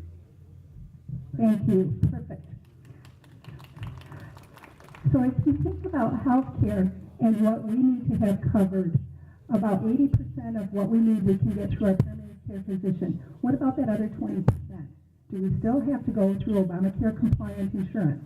The fact is we don't. And I'm going to ask Senator Colbeck to give us a brief description of the sharing organizations and how they work. And they actually meld well with the DPC practice. Well, actually, technically, you do have to go through the Affordable Care Act. It's just that this is one of those areas that's an exemption in the Affordable Care Act. And I often like to say that the best parts of the Affordable Care Act are the exemptions. Matter of fact, those are the only parts of the Affordable Care Act that actually work. That should give us a clue. Okay? And that's also why repeal shouldn't be that big a deal, frankly, because what we're really trying to do is protect the stuff that's working, like what's found in Section 10,104, which is the exemption for direct primary home medical services. That's direct primary care that Dr. Fisher was talking about. So that kind of stuff does work. When we're talking about healthcare ministries, that's another one of the exemptions that's found in the Affordable Care Act. In Section 1301 of the Affordable Care Act, there's something called a qualified health plan. And under that qualified health plan, it lists all the different options that you have for insurance, and that actually meets the criteria of insurance, so that the federal government and the IRS and Lois Lerner and all her friends won't knock on your door and say you owe more taxes because you didn't get the proper insurance. So that's under this qualified health plan area. Towards the back of the Affordable Care Act, though, you find the section dealing specifically with healthcare ministries, and there are 5 different healthcare ministries that are actually treated as exemptions under the Affordable Care Act. And we've been going all around the state, going off and making sure that we highlight what these opportunities are, not just for that, but also there's some exemptions for self-funded insurance actually under the qualified health plan section. That's good as well. But under the healthcare ministries, there's Curo, there's Christian Medishare, there's Liberty Direct, and Samaritan. Samaritan actually goes along with Curo, and they're teamed up here in the state of Michigan. So there's a lot of these healthcare ministries, which they don't call them insurance premiums, they call them sharing provisions. And it really is a case where you're just sharing the burdens of your fellow citizens, and your fellow members in these organizations. When you team that up with the direct primary care side, that's when things get really exciting, because they don't take care of the normal stuff in most of these healthcare ministries. And when you team it with something that's a service, like direct primary care services, you can actually see some serious price reductions. And just so you know why I'm getting into evangelism mode all around the state talking about this, I want to highlight what the cost differences are for traditional insurance under these qualified health plan provisions in the Affordable Care Act versus what you'd get with a healthcare ministry plus direct primary care.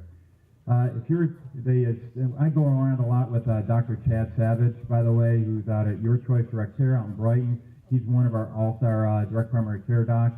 And I also, first of all, want to give a shout out to Dr. Ken Fisher, because when we were first starting out on this, remember that other care event out in Ann Arbor? I think that's the first time we met. And I was looking for, and we were just trying to find ways to get free market healthcare concepts into this public debate. And we weren't having any of that. And he has been a rock star since the beginning as head of the Michigan Free Market Medical Association. He's been one of our sponsors of our event as we've gone around. But let's put this in context and why I'm so excited about this. If you're a typical, Chad put this together and he did all the research on it, so this is actual numbers. I might be off a little bit on the rough order magnitude, but you get the idea. If you're a type 2 diabetic, for a year worth of care, if I were to go off and purchase a gold plan, I'm going to pay about $13,000 a year in principal, right? So $13,000 a year. And then because I'm type 2 diabetic, I've got some care that I need taken care of. My out-of-pocket cost, because it's a gold plan, is kind of slim, and I'm only going to pay about $1,000 out of pocket. So a total of $14,000 per year for gold plans. So I got to, well, let's see what else I could do. Let's drop down to a bronze plan. So my premium drops down to about $6,000 a year, but my cost share for the treatments goes up to $4,000. But I've still cut from $14,000 down to $10,000. If I couple this bronze plan with a direct primary care service plan, now most of those procedures that I need as a diabetic are already covered, or I get cut rate discounts on it for wholesale costs on labs and medicine. Now all of a sudden, I still have that $6,000 premium I got to pay, but now the out-of-pocket cost for direct primary care is just a little south of $1,000. So now I've gone from $14,000 to $7,000. And all I've done, I got the same conditions, I got the same basic treatment, all I've done is change my coverage options. If you go in and now couple it to a healthcare ministry and a direct primary care, I can go from $14,000 down to $3,500 a year. So when I get really excited about the opportunities, I call this direct primary care the Swiss Army knife for government services, because it addresses everything from lowering the cost of Medicaid, which is our single largest line item in our budget right now at $18.6 billion. If you can shave 20% off of that, serious chunk of change. It helps out with job growth, helps out with post-employment benefits for our local units of government, because you're cutting the cost of that as well. This is a big deal, but it only works if we spread it all around the state. So it's a key ingredient. Healthcare ministries tied to that are very important. So thank you. Excellent. So that's the two components. We need care and we need some sort of coverage. Both costs are terribly inflated. We're all feeling the pain of that. We know that in our gut. The numbers confirm it economically. And obviously key core to the whole picture is care. If we have to do without coverage or we have to do without care, coverage is going to be the first to go. And it happens that care is also what's driving the costs.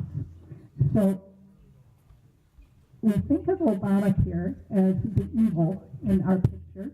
There's a lot more to it than that. Everybody wants a piece of the health care pie, even private organizations. And I'm going to ask Dr. Fisher to talk and explain to us what MOC is and what Rebel MD is doing about it. Well, I would like, be careful. Oh my goodness, our host has fallen off the stage. That's right, that's right. Oh, did you break anything? Oh, that's good, that's good.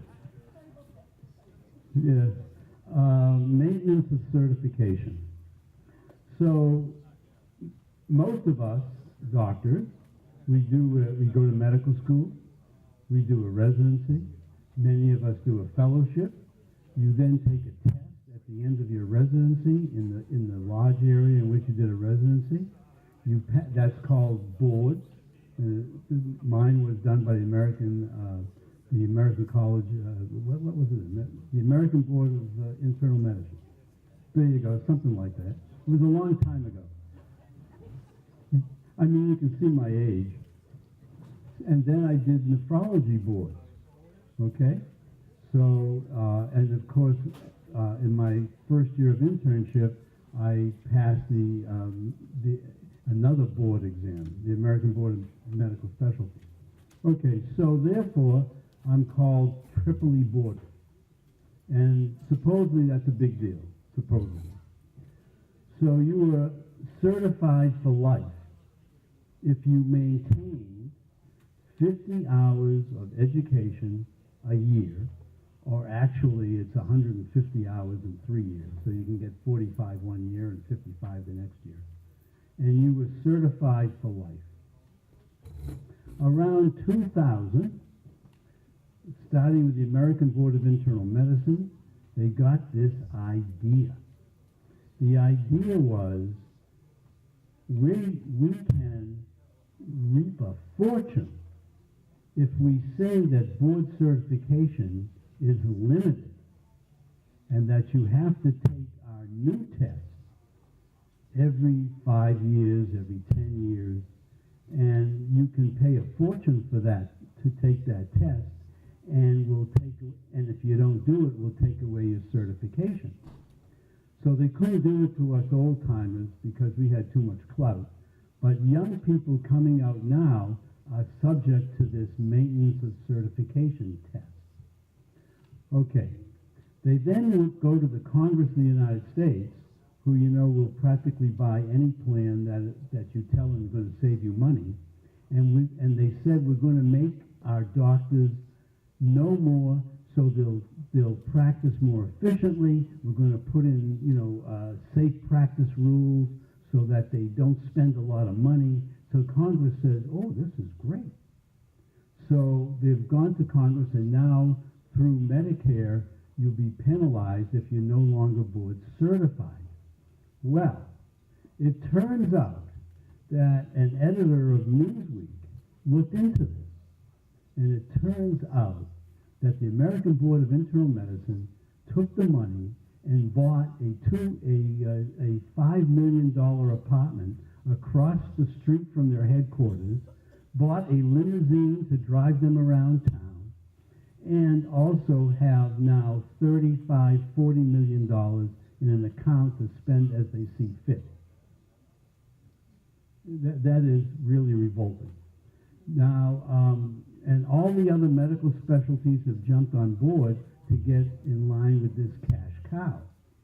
Now the question is there any evidence that passing this maintenance or certification test every 5 to 10 years improves patient care? I mean, wouldn't that be the key, you know? The answer is no. Multiple studies have shown that maintenance and certification has no effect on patient outcome. So, many physicians are saying, wait a second, you've gone too far. And the fossils who are running these medical boards say, oh no, we want the money. So now new boards have popped up. Okay, new boards have popped up, but we have a problem. The insurance companies, okay, and the hospitals want to say all our physicians are board certified by the old boards, not the new ones that have popped up that's saying that maintenance and certification is a fraud. So, through the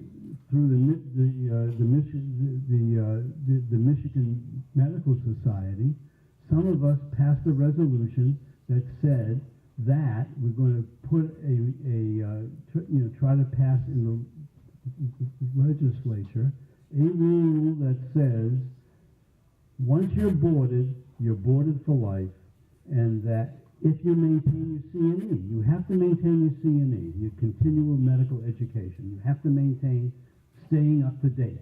But once that happens, you're certified for life, and that insurance companies have to pay you your fees if indeed you have not done maintenance and certification, and that hospitals cannot throw you off the staff if you've done maintenance, if you haven't done maintenance of certification. We almost got it passed last year, as Pat knows. However, this is going to be a big shock to you. But are you ready for a surprise? The hospital lobby and the insurance company lobby is more powerful than we are. I know this is a shock. I understand your surprise at this. And the money they pour into this is unbelievable, okay? Because they want doctors to be under their thumb. And we're going to talk about that in a little bit, okay? That's what they want. So we need help.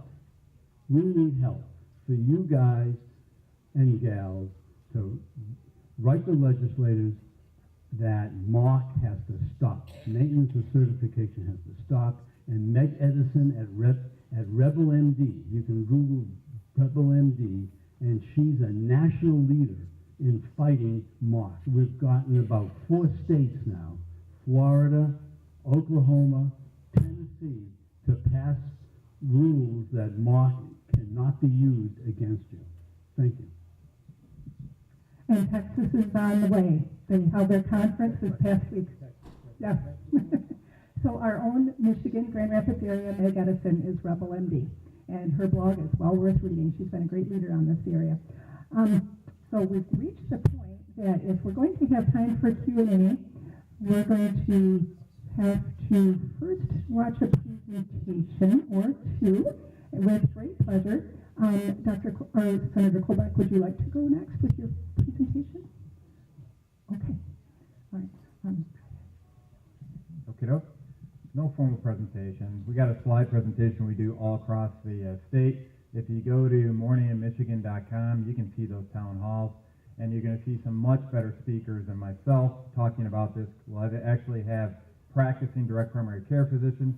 You'll have representatives from Christian Medishare and Curo talking. You'll have insurance experts or business experts like, well, you don't have to turn off the light unless that's a message. Yeah, I know, that's right. That's okay. That's the light that I need to see anyway, so that works for me. Just go to morninginmichigan.com, go under issues, and there's a bunch of town halls.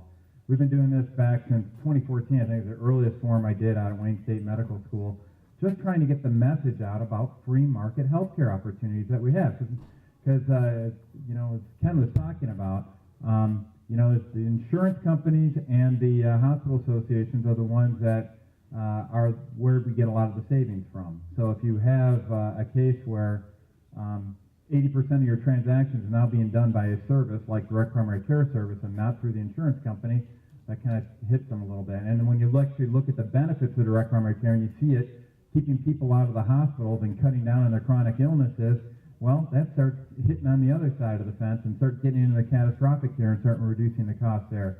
So they're not exactly big fans of this, if you will, but we're working on it.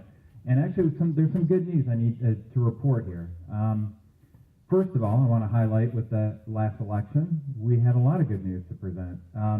So with Trump getting involved and getting engaged and pledging to repeal Obamacare, we've got somebody that's an advocate. And I'm happy to say I've been working with the Trump transition team on making sure that we seed their Department of Health and Human Services with free market advocates from top to bottom. I got together with doctors, free market docs from all over the country, through Doctor Patient Care in particular, which is actually an organization that Secretary Price helped form back in 2009 to fight Obamacare. And with these, we put in a list of all these free market healthcare advocates, and I'm happy to say Tom Price, the Secretary Price, was one of the ones at the top. We've got some friends finally in D.C. So you remember how Obama just said he had to use a pen and a phone and get all this stuff done? And in Obamacare, you know, even though the bill itself, which I actually read before getting into office, around 965 pages, yeah, it was wonderful reading, by the way. And anybody who suffers from insomnia on the topic of healthcare, I recommend that heartily.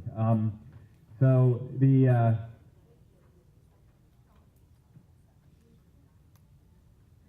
yeah, no, we'll talk about the Medicaid pile. We're down to 2 minutes, is what Abigail's trying to say, and we're not going to go over the whole history of medicine. So we're not going back to Galen. But I do want to highlight that there are some good things happening. We have advocates. So all those regulations that they put in, 20,000 pages associated with Affordable Care Act, a lot of them say the secretary shall decide. All right? We got a new sheriff in town. And that bodes very well for us. I do want to highlight a couple things that are happening right now that are really good legislatively as well. So we talked about the merits of direct primary care. For a long time, we've been fought. And matter of fact, last year when I was trying to implement this and when I was fighting Medicaid expansion, I don't know if you guys remember the Medicaid expansion drama here in Michigan. Do you remember how it was going to go to a 1919 tie, but I just somehow forgot how to vote? So it was 1918, we couldn't pass it. And I took a lot of flack for that, but I did not want that thing to pass. And it's also one of the reasons I don't have any chairmanship this time, because I actually did something that was consistent with the Republican platform. Who'd figure? So the Medicaid expansion did end up getting passed, but there was a poison pill put in there. And I want to make sure everybody understands what's going on. How many of you have heard that the reason Healthy Michigan is at risk is because President Trump has threatened to repeal Obamacare? How many of you guys have heard that? Because that's kind of a standard narrative in the newspaper and the news. Please understand that that is not true. Right now, Healthy Michigan is in death spiral with or without the repeal of the Affordable Care Act. It had a provision in it that says as soon as the federal government's contribution drops below 100%, and as soon as the savings go negative, it is automatically repealed. All right? So, here's the key point to take away on that. In 2020, Senate Fiscal has projected that it will go negative in its savings, and we're already at the point where it's below 100% contribution. So you're going to hear a lot of games being played to go off and remove this automatic repeal provision. Please understand that the reason Healthy Michigan is in a death spiral is because of Healthy Michigan. Gee, I wish somebody would have told them about that when I was trying to get passed. Also, by the way, side note, remember our roads tax? You know, remember that how we needed to raise $1.2 billion to go off and put towards our roads? Guess what they did as soon as they passed that gas tax? They took $400 million from general fund from the transportation budget and used it to backfill potholes and assumptions around Medicaid expansion. So it was a bait and switch from the beginning, and Anyway, it's kind of frustrating. So what we're doing on the good news front now, though, is that we have an opportunity now to actually expand this free market footprint on healthcare in the state of Michigan, in this direct primary care secret ingredient, if you will, for healthcare. And all it's really doing is getting rid of the 159 bureaucratic agencies that were inserted between a doctor and a patient in the Affordable Care Act by saying, talk to the hand, it's just between the doctor and the patient. What we're doing now is in this Medicaid expansion pilot, which we got going now, it's passed out of the House Budget Committee, thanks to Dr. John Bison, representative, and also Dr. Ned Catfield, representative, and also with Senator Jim Marlowe over in the Senate. We actually now have pretty much identical language between the House and the Senate going through the legislative process and the budget to get this all the way across the finish line for a pilot for 2,400 Medicaid enrollees to demonstrate that direct primary care will lower the number and severity of claims, catastrophic claims, and thereby lower the price.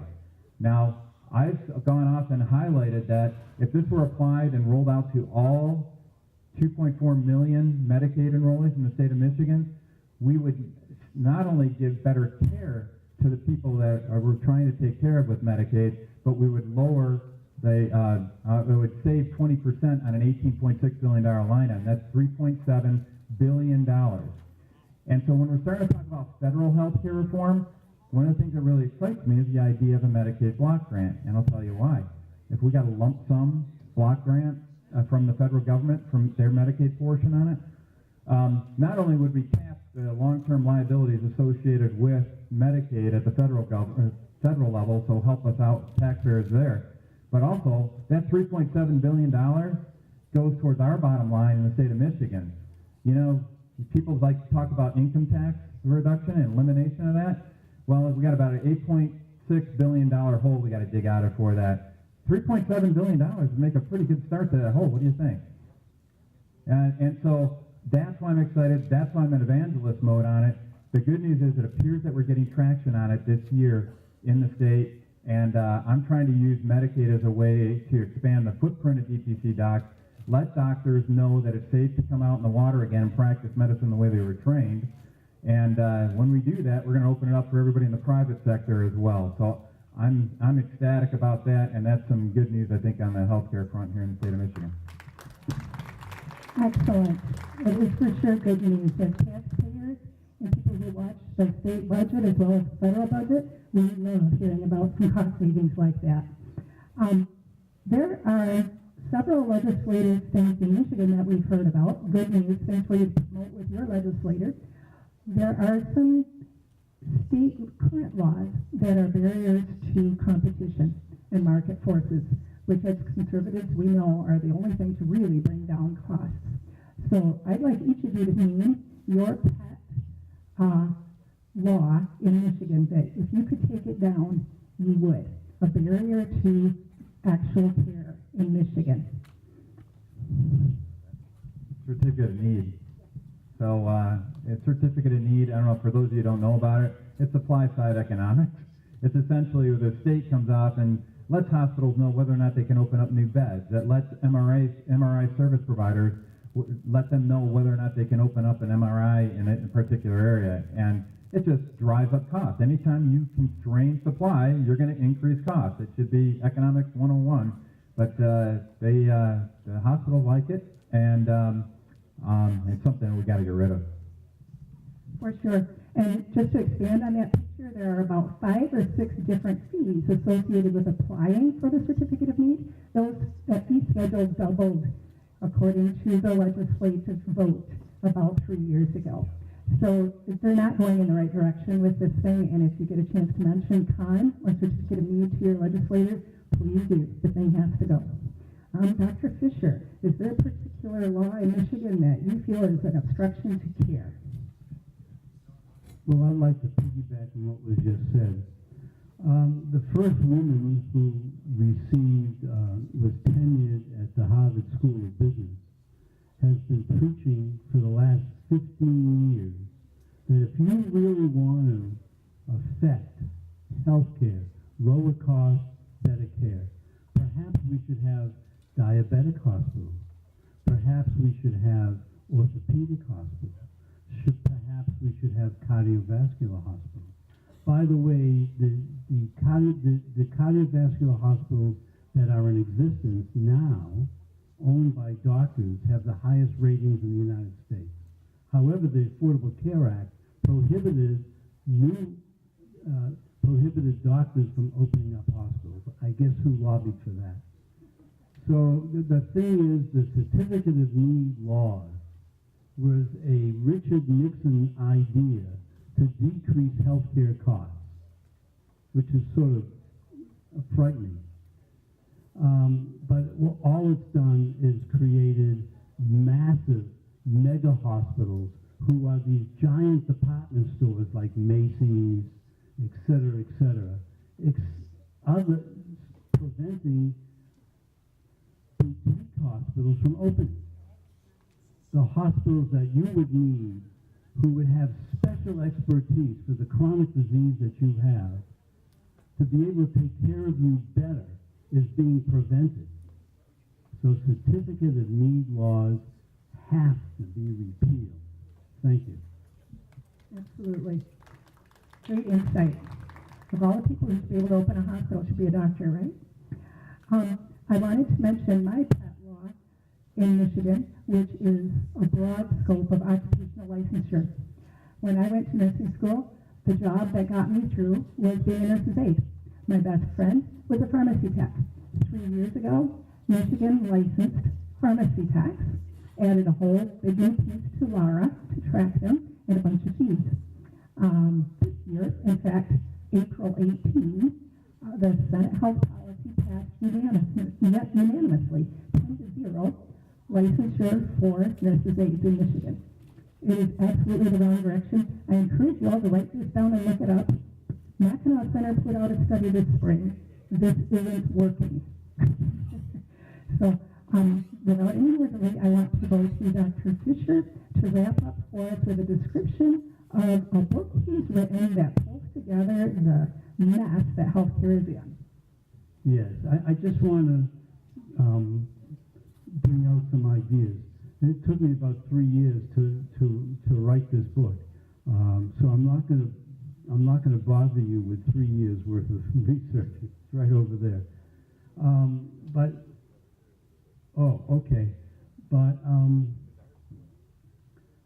I'd like to focus on just 2 or 3 slides. The whole Western world is weighted down with this concept that healthcare should be done through a benefit, that you pour in your money and then somebody provides services. You don't control the services. You don't have that direct connection and that control. And this has gone on, and does anybody know the person that started this? In 1888. That's exactly right, Otto von Bismarck. And the entire Western world has followed suit. So we have a benefit model which is totally impersonal and totally expensive, versus a payment model where people who cannot afford it or who are retired, et cetera, they get a payment and then they control their care. And that would be personal and less expensive. Let's see what happens. Nothing. So,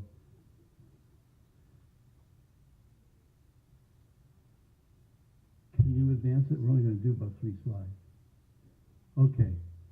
So, P.J. O'Rourke, who is a very clever fellow, in 1993, with this third-party model, which we're all in, right? He said, if you think healthcare is expensive now, wait until you see what it costs when it's free. And that, my friend, is Medicare.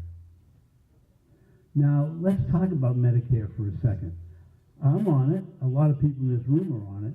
Did you know that the average Medicare patient put in 1/3 of the funds that is actually spent on them in a lifetime? And so that the following generation is paying 2/3 of my health care. I think that's immoral, actually. And of course, there is a way to fix that, and that's in my book. But there's something else about Medicare that I think you should know about. And that is Medicare, and especially Medicaid, underpays hospitals. Hospitals then play a game with insurance companies to make up that loss. Those insurance premiums go up. That means your employer pays you less to pay those premiums. It's a hidden tax.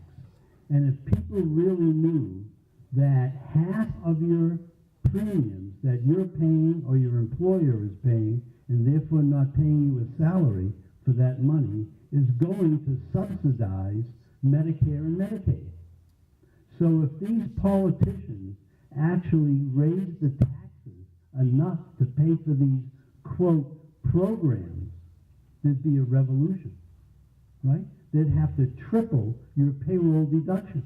So instead of being at 15%, it would be at 35, 40%. And nobody would allow that.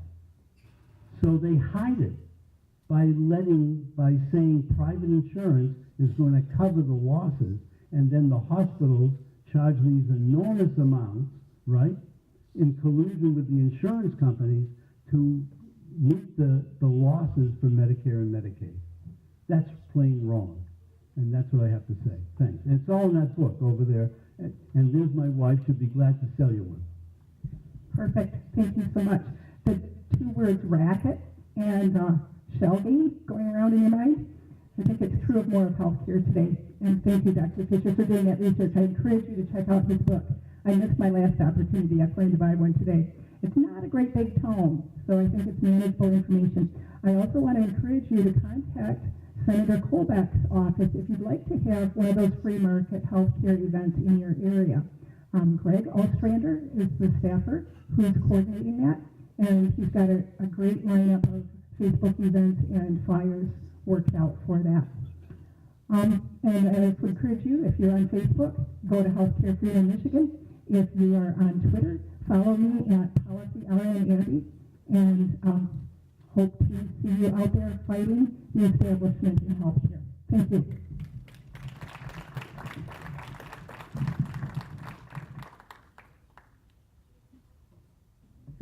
Do we have questions and cards? Oh, wow, we must have been just really thorough. Oh, there's a question. Dr. Fisher, there's one question. Not sure who for here, yeah? Oh, very good. Dr. Fisher, can you talk about the pressure to push doctors out of primary practice into working for the healthcare system, becoming employers of the hospital? Well, this was a great move. It was certainly intended. It actually came before the Affordable Care Act. It's called the High-Tech Act. Have any of you gone to a doctor and seen their nose in a computer? There you go. And so what is actually happening is the average visit takes about 10, 12 minutes, and half of that time the physician is spending on the computer. This was called the High-Tech Act, okay? And it was part of the stimulus package where they just threw billions of dollars out, and they threw $30 billion out to a few computer companies, Cerner, Epic, and a few others. And they're, quote, certified. Now, and they created these programs, and remember it was going to be, oh, if you get sick in Michigan and then travel to California, they'll be able to find your records. Baloney. These companies do not allow cross-references to different companies' records. So the whole thing is a fraud. Now, each hospital spends between $80 and $100 million to put in these records, and then another $50 million to maintain it, okay? And in essence, they're billing documents, they're not patient care documents. It was never field tested. No physician was ever given a chance to look at any of these programs and say, does this help me take care of patients? Actually, it hinders patients, and it has greatly increased costs. But because of the High Tech Act, which costs the average physician $50,000 a year to maintain, they said they can't do it. So therefore, that has forced them to go and work for hospitals. The next bill that came along, the next genius, was the Unaffordable Care Act, or called the Patient Protection and Affordable Care Act, which you know what that means. It's not, there's no protection and it's not affordable. Okay? That then caused more physicians. So right now, we have about half the physicians in the country employed by doctors. The patient is an excuse to write a bill. It's totally immoral, okay? But that's what's going on. That's government action. And I believe we have one more minute. So, I don't know. Is there anything else? Any other questions? No. He is cutting us off. Thank you very much. It's been a great audience.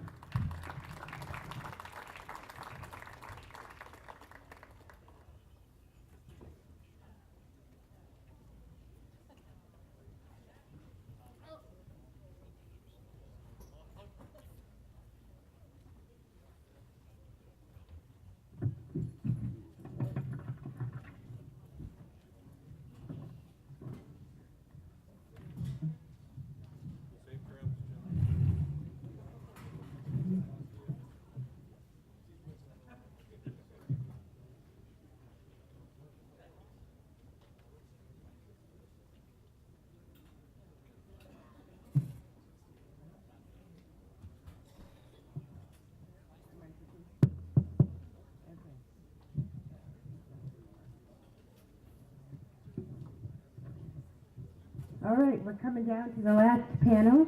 I'm Kimberly Buffin. I'm a professor of biological chemistry and a homeschool mom.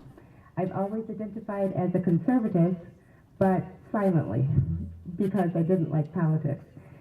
I became involved in the conservative movement because I saw erosion in our education and our society, even at private and Christian schools at every level, from pre-K to the graduate level. I also saw that many parents have started accepting, some even embracing, government oversight and regulation of their children by not questioning school policies or government regulation. Even within the homeschool community, the words homeschool have different meanings, similar to the word conservative having different interpretations. So my goal is to make a difference by informing and reminding U.S. citizens that our nation is founded on scriptural foundation, and that conservatism means adhering to those principles both publicly and privately. I'd like to introduce our first panelist. Melanie Curtis is familiar to all of us, I think. She's taught and served on the school board, was a nominee for State Board of Education, and passionately leads STOP Common Core in Michigan. She is an MCU member and serves as co-chair of the Citizens Education Task Force. She'll present a presentation to us on education, freedom, and excellence, framing the issues.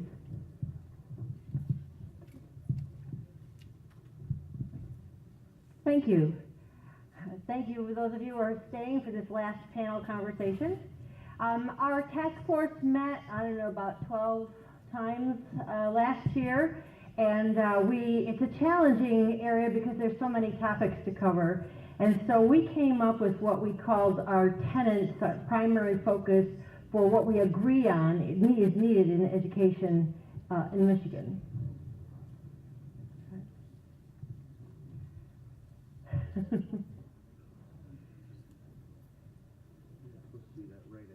Oh, the rate? Oh, sorry. Okay, sorry. Okay, tenet number 1, we believe it is the right and responsibility of parents to ensure their child is properly educated and prepared for a productive life in our capitalistic, constitutional, and republic. This tenet is based on state law. that enacted in 1996 was a clear statement in the revised school code that says it is the natural fundamental right of parents and legal guardians to determine and direct the care, teaching, and education of their children. And importantly, it points out that the public schools of this state serve the needs of the pupils by cooperating with the pupils' parents to develop the pupils' intellectual capabilities and vocational skills, not social and emotional skills, in a safe and positive environment. Number one, that's number one. Number two, we defend public education as a legitimate function of local government. We defend the right of private and homeschool options absolutely free from federal, state, or local regulation. Number three, we believe there is a role for the state government in limited oversight of public schools to ensure proper fiduciary attention and consistency in adhering to proper state law. And number four, we reject the idea that the federal government has or was intended to have a role in determining when, how, or what students learn. Furthermore, we reject the idea that the federal government has been given the constitutional power to return tax dollars to the citizens with educational mandates that impact the learning environment of any local institution. So let's just cover some of the facts around these tenets. First, parents direct the education and schools cooperate. For example, parents don't like Common Core. Right now we're up to 54% in polls in 2016, but all efforts have failed to repeal it. Right now we have HB 4192, which is repeal and replace, Gary Glenn mentioned. I have some handouts there getting passed around. If you missed one, it's the end of that red tablecloth table there. Parents don't like the Common Core assessment. Just this year, over 450 Detroit parents opted out of the state assessment. And our superintendent wrote a letter intimidating parents where he says there is no allowable way to opt out, which is technically right, but you saw the law. It is absolutely wrong. In 2016, pupil privacy legislation was passed, which now allows schools to give data away about the children without parental permission and minimal opt-out. I also have over there a scroll of the data elements collected on each and every student, and you should take a look at it. Okay, on Tenet 2, local controlled, unregulated, private, and homeschool. Michigan continues to pass directive legislation. Just last year they had one where all schools will now teach CPR. It's not like all our teachers learn how to teach CPR. That's not a skill they have, so it's an imposition. And not bills to increase local control, like the repeal and replace Common Core. The budget this last year allotted money for private schools to cover the cost of state mandates, which then the state is acknowledging they're imposing those on private schools. This year, they're establishing a $4,200 per student money to parents per student for joining the state-approved homeschool co-op. So without vouchers, without education savings accounts, our governor has found a way to give money to homeschool parents so that he can exercise control over their students' education. Let's consider some facts about fiduciary attention. In 2016, Governor Snyder signed into law a $617 million state bailout for Detroit schools. And then we had a whole series of illegal, they're found misuse of money, kickback scandals, missing money and equipment, services not rendered for $5-6 million. This is all in Detroit schools. How about our budget? In 2015-16, they cited the budget 13.6 billion. Then, the next year, it was 14.2 billion, which was unprecedented. Next year, the governor has proposed 14.65 billion. This is the school aid fund, which does not include special funds for VOTEC programs, preschool, and others that are not included in the state school aid funds. And that does not include local school millages, which many of you may be called on to vote for Tuesday, which as of right now are another $8 billion in the state of Michigan. All of this to support enrollment that has declined almost 10% in the last 10 years. And how about the federal government role in education? Really interestingly, this actually started back in 1867. President Andrews signed legislation to create the first Department of Education. But back then, people knew it wasn't the federal government's role, so it was demoted to an office. But then, over the 50s and the 70s, there was more pressure to raise that because education is important. And so the Department of Ed was actually signed into law by Jimmy Carter in '79. President Reagan promised in his campaign to close the department, but he did not. In '84, the GOP actually dropped the call for the elimination from our platform, and George Bush took a position that is virtually partnered with the Democrats in the program Goals 2000. All of that Goals 2000 led to Common Core, where we are today. And yet, we're still fighting. 2016 candidate Donald Trump called for closing the Federal Department of Ed. And also, as we've heard before, the federal government uses money to buy influence. So we know that they are trying to return tax dollars to citizens with educational mandates. Our own Hillsdale College stopped allowing their students from taking even Pell Grants because, as it turned out, if a student took a Pell Grant and then enrolled in Hillsdale College was now bound to federal regulation. So they don't do that anymore. So I'm warning people, vouchers and ESAs, they may look attractive, they may look like they increase choice, but they will actually increase education spending because you're going to be covering kids whose parents pay for their education on their own right now, and they will increase control of all those other choices, and that's what's happened. And the right answer, obviously, spend less, reduce our taxes. So finally, we're just looking to develop a legislative agenda to do these things.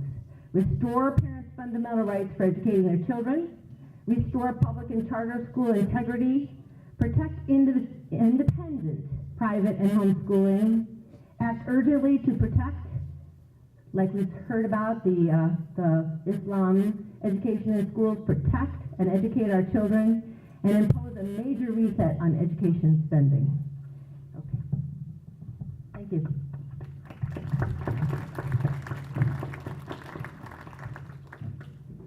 With great pleasure, I introduce our next speaker, who probably needs no introduction. It's our distinguished chairman of MCU, Mr. Norm Hughes. Just give me a second to brag on you for a minute. He's an architectural engineer, management consultant, worked years on Ronald Reagan's campaign here in Michigan, father of Michigan Right to Work, and I could probably go on and on. So with pleasure, please welcome Mr. Norm Hughes. Thank you. Thank you. I think my lapel mic's working. I'm going to blow through a whole bunch of slides here. This last report on the tenants was the fourth phase of our education task force. The first one passed a whole bunch of legislation, and the second one followed up on that. The third one defined on the return on investment in public education. And let me tell you, it's dismal. So have you got it up? Yeah. Where do you?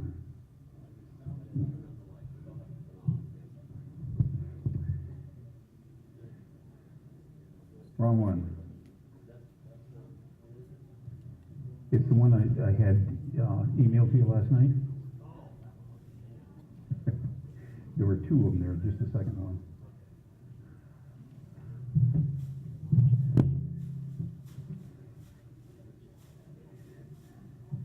While we're waiting for that to come up, I was sickened this last week seeing a video of a school trip where a bunch of grade school kids were in a mosque being taught how to bow down and pray on a rug.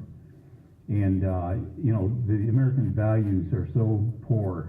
They're not teaching American ingenuity, the benefits of being American, the principles of our founding fathers, the connection with our father. All this is being left out of schools, and so on top of the lousy return on investment, we're just getting lousy education. The governor's task force on education coincided during the time our task force was meeting. Actually started a little bit later than us, but they had a full-paid staff and a whole bunch of people from the establishment. Did not have one person from We the People or from the conservative community that served on that. Their own report came back admitting that the quality of education is going down in Michigan, despite the fact that every year they've increased the budget $250 billion, the next year $250 billion, more on top of that, the next year $250 billion.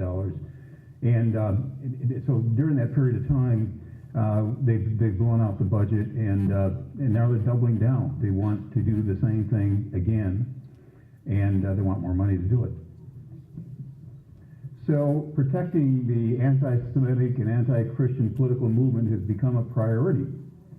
The tossing out of cultural values by redefining personal purpose through government-oriented public education has created the distance between the soul and the soul's creator. We're going to bust the myth about education funding being inadequate. Many European schools operate successfully in 600-year-old buildings.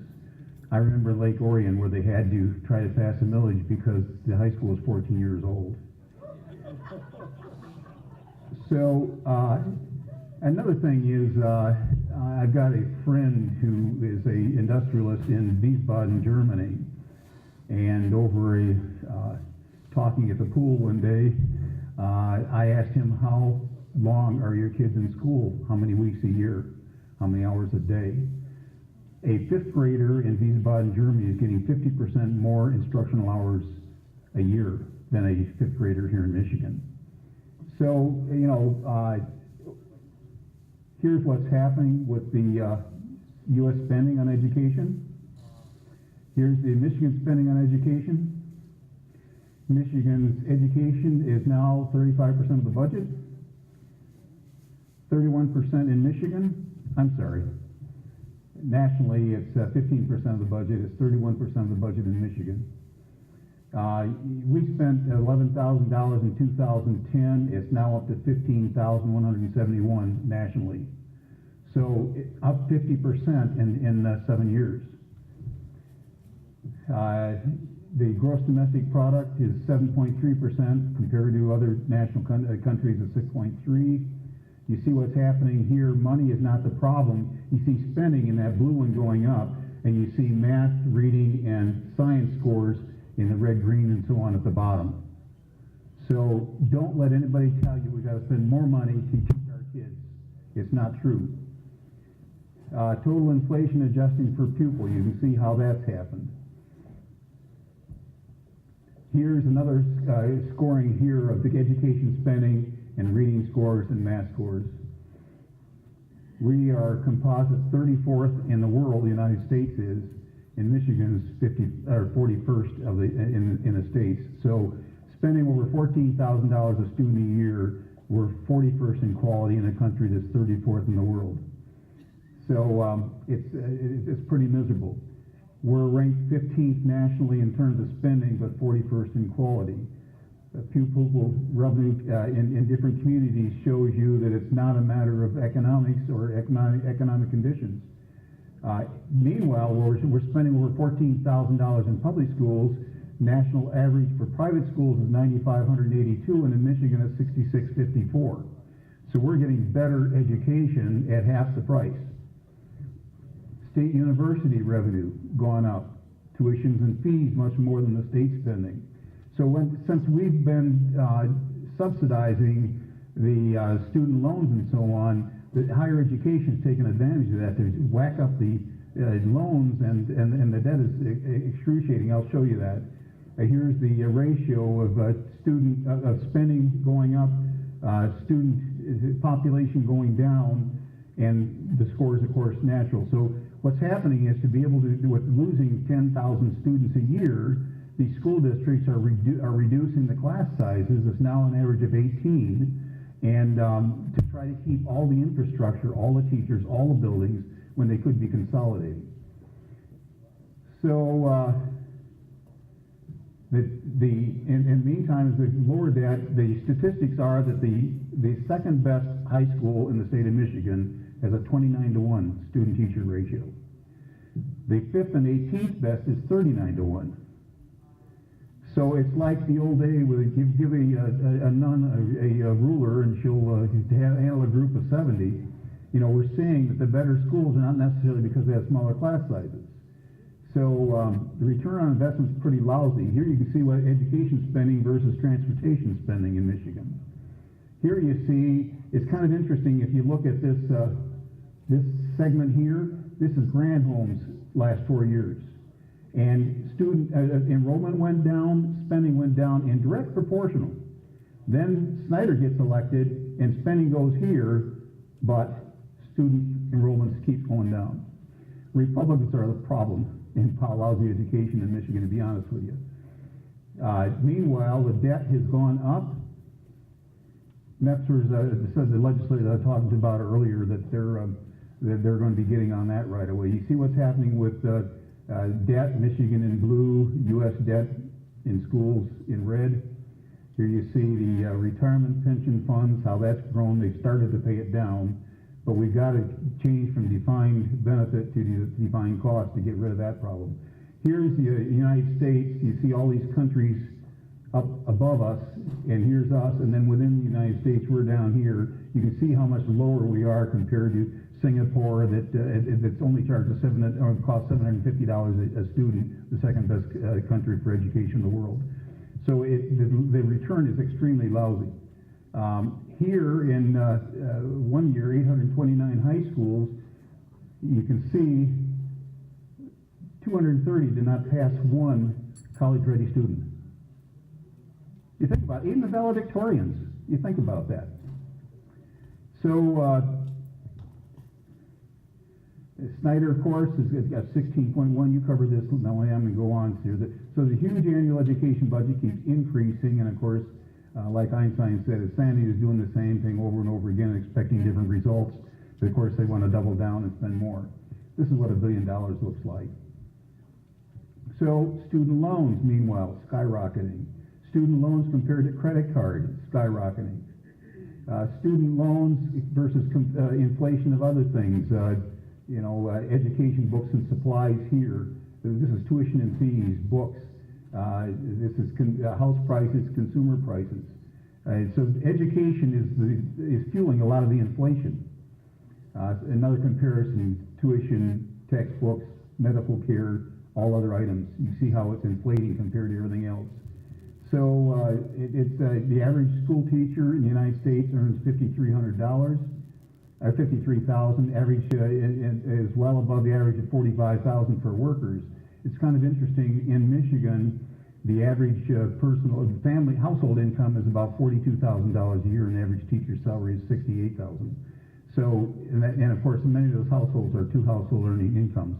So the teachers who put in 800 to 900 hours in a classroom are being paid sometimes 50% more than a two-family working household putting in 2,000 hours each. These comparisons. If any of you want these statistics, you give me your email address, and I'll be glad to send you the PowerPoint. You can use it in your local communities. I'd love you to do that. So, National Salary Comfort Score, Michigan's rated the second. They're not dissatisfied with that, are they? Here is an interesting statistic. In Michigan, we are, whoops, I've got ahead on that one. We'll get to that one. Here we have an average of 118 non-teaching positions for every 100 teaching positions in Michigan. What are they doing? If a teacher's making $86,000 or $68,000 and we're spending $14,000, 18 kids in a classroom, where's the other $200,000 going? It's not getting in the classroom. It's not teaching kids. It's not improving education, and the governor admits it. So here we are compared to other countries to prove that increasing spending doesn't help. Increased spending 270%. The education went down. New Zealand increasing it 200 and some odd percent, education down.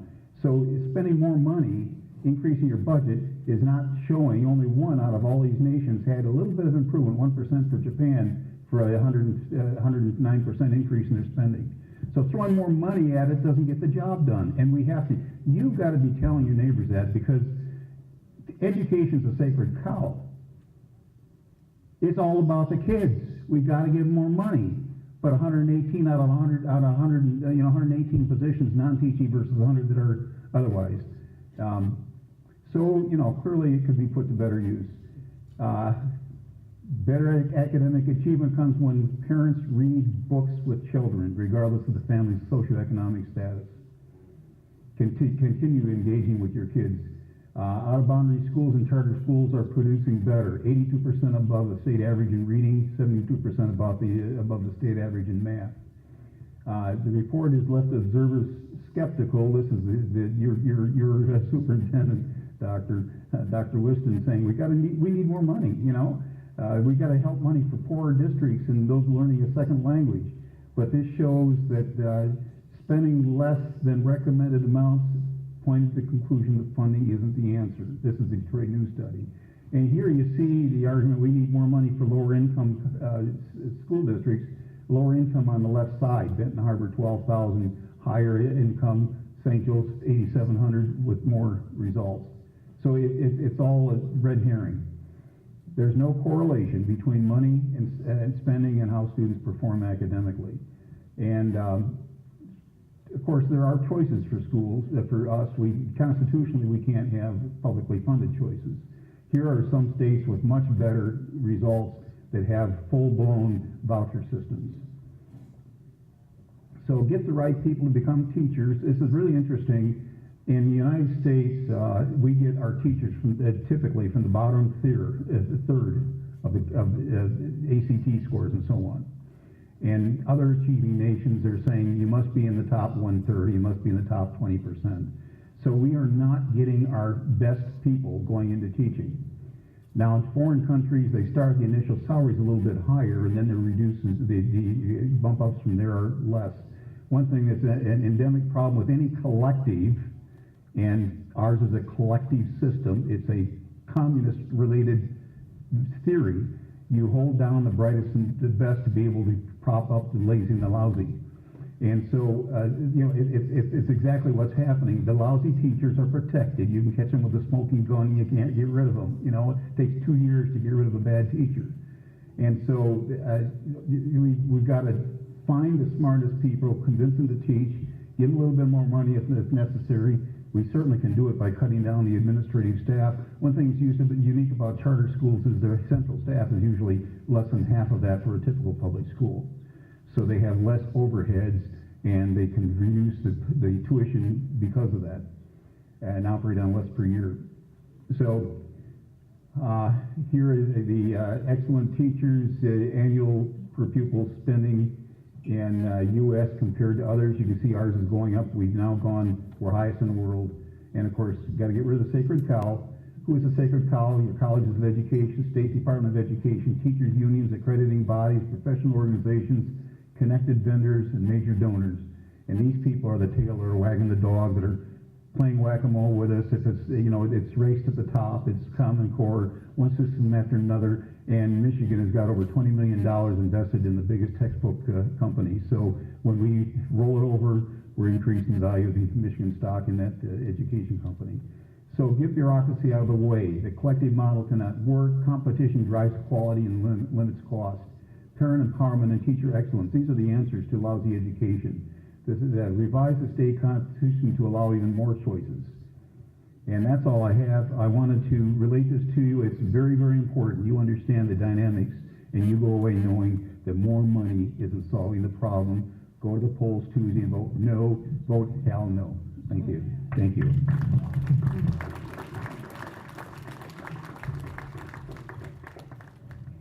Our next panelist is Dr. Reverend Richard Beal.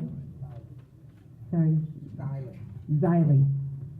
He is co-president of the State Board of Education. He served as pastor and headmaster at St. John's Lutheran Church and School in Taylor, as well as adjunct professor of education at Concordia University. Dr. Ziley studied at, help me with this, Valparaiso, University of Michigan, Harvard, Concordia University, Concordia Seminary, Wayne State University, and Detroit Seminary. Please welcome Dr. Ziley.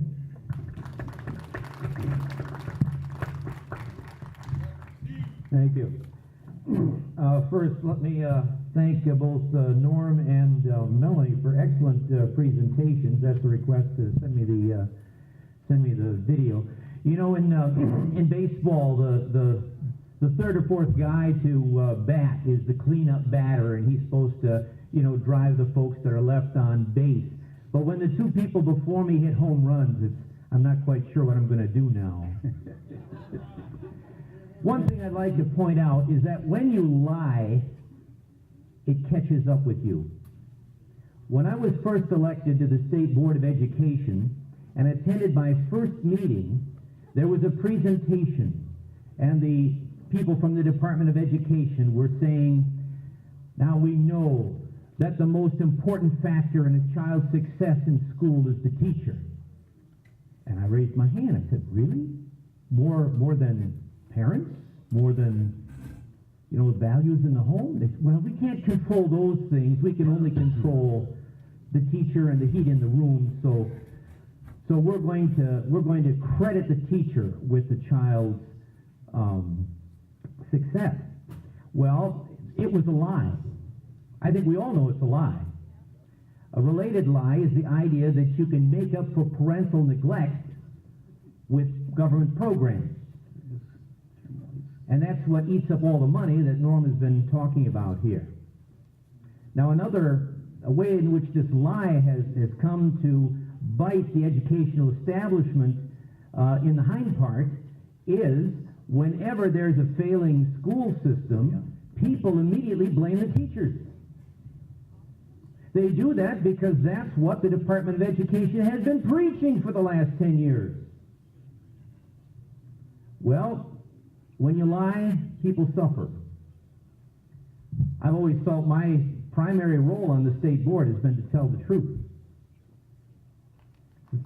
Thank you. Now, one of the hit the wrong ones. Now, you do need money to operate a school, to keep the lights on. Nap time. You can't run a car without gasoline. But just because your car won't start doesn't necessarily mean that adding more gas will help the situation. You know, this encapsulates in a wonderful proverb that you don't hear too much anymore. You know, the proverb is the more the cooks, the better the soup. No? What is that proverb? Spoil the broth. Well, I think that helps us understand some of the charts that Norm had up here. The idea is, if we have more people involved in children's education, that it will be better. But that's a lie. Let me illustrate it for you from middle school. You know, the average state middle school is set up so you have a specialist in math, in science, in social studies, in music and PE and stuff like that. The idea is that these specialists will benefit the students. But what middle school kids need, what most middle school kids need, is one person to coach them with study skills and to hold them accountable throughout the day. You know, if Jimmy's feeling a little feisty, he'll use the F word in the first hour and he'll get a warning, and then he'll use it in the second hour and get a warning, in the third hour and get a warning. So he can use the F word 6 times a day. And if his parents want to find out, the parents have got to look up 6 teachers to try to figure out, and then each teacher has to figure out which of the 120 students that I have is Jimmy again, and did he say the F word, okay, and how did I handle it?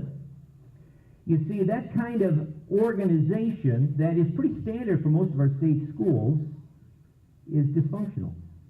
That's one reason why our private schools and parochial schools are so much more effective. Most of them have self-contained classrooms where you have a single teacher who may not be an expert in every field, but can train little Jimmy, hold him accountable for his language all day. His parents have only one phone call to make, and he can tell how Jimmy has done throughout the whole day. Okay? So this is a sort of common sense that gets lost in complicated bureaucracies. And that's why we have to be on our guard. Now here's another lie that you will hear a lot about. And I have a little bit of different analysis from one of Norm's charts up there. But you've heard how Michigan has fallen behind the other states. You know, we've fallen in rankings to 41st, something like that. I actually looked at the NAEP scores on which that claim is based. None of our scores is more than 5 points behind the median American score. Now, there are 500 points on the NAEP. That means that all of our scores are 1% or less from the median. What that means is that all of our states are not spread out, but they're all bunched together. So that less than a percentage point difference might mean a change of ranking of 10 or 15. Now, this is one reason why Superintendent Whitson is so confident that he can make us a top 10 state in 10 years, because all the states are bunched up. It's not going to take that much improvement to move our ranking up to one of the top 10. Now, 2 years ago, we had 30 or more educational agencies give us their recommendations for how could the state improve the situation. How can we improve our scores on the NAEP? And of course, they all gave us their prescriptions and their costs and estimates of how much more money we'd have to spend and so on and so forth. I asked each one if they were aware that during the 10 years that Michigan fell in the rankings, that the other states around us had moved their admission date from December 1st to September 1st.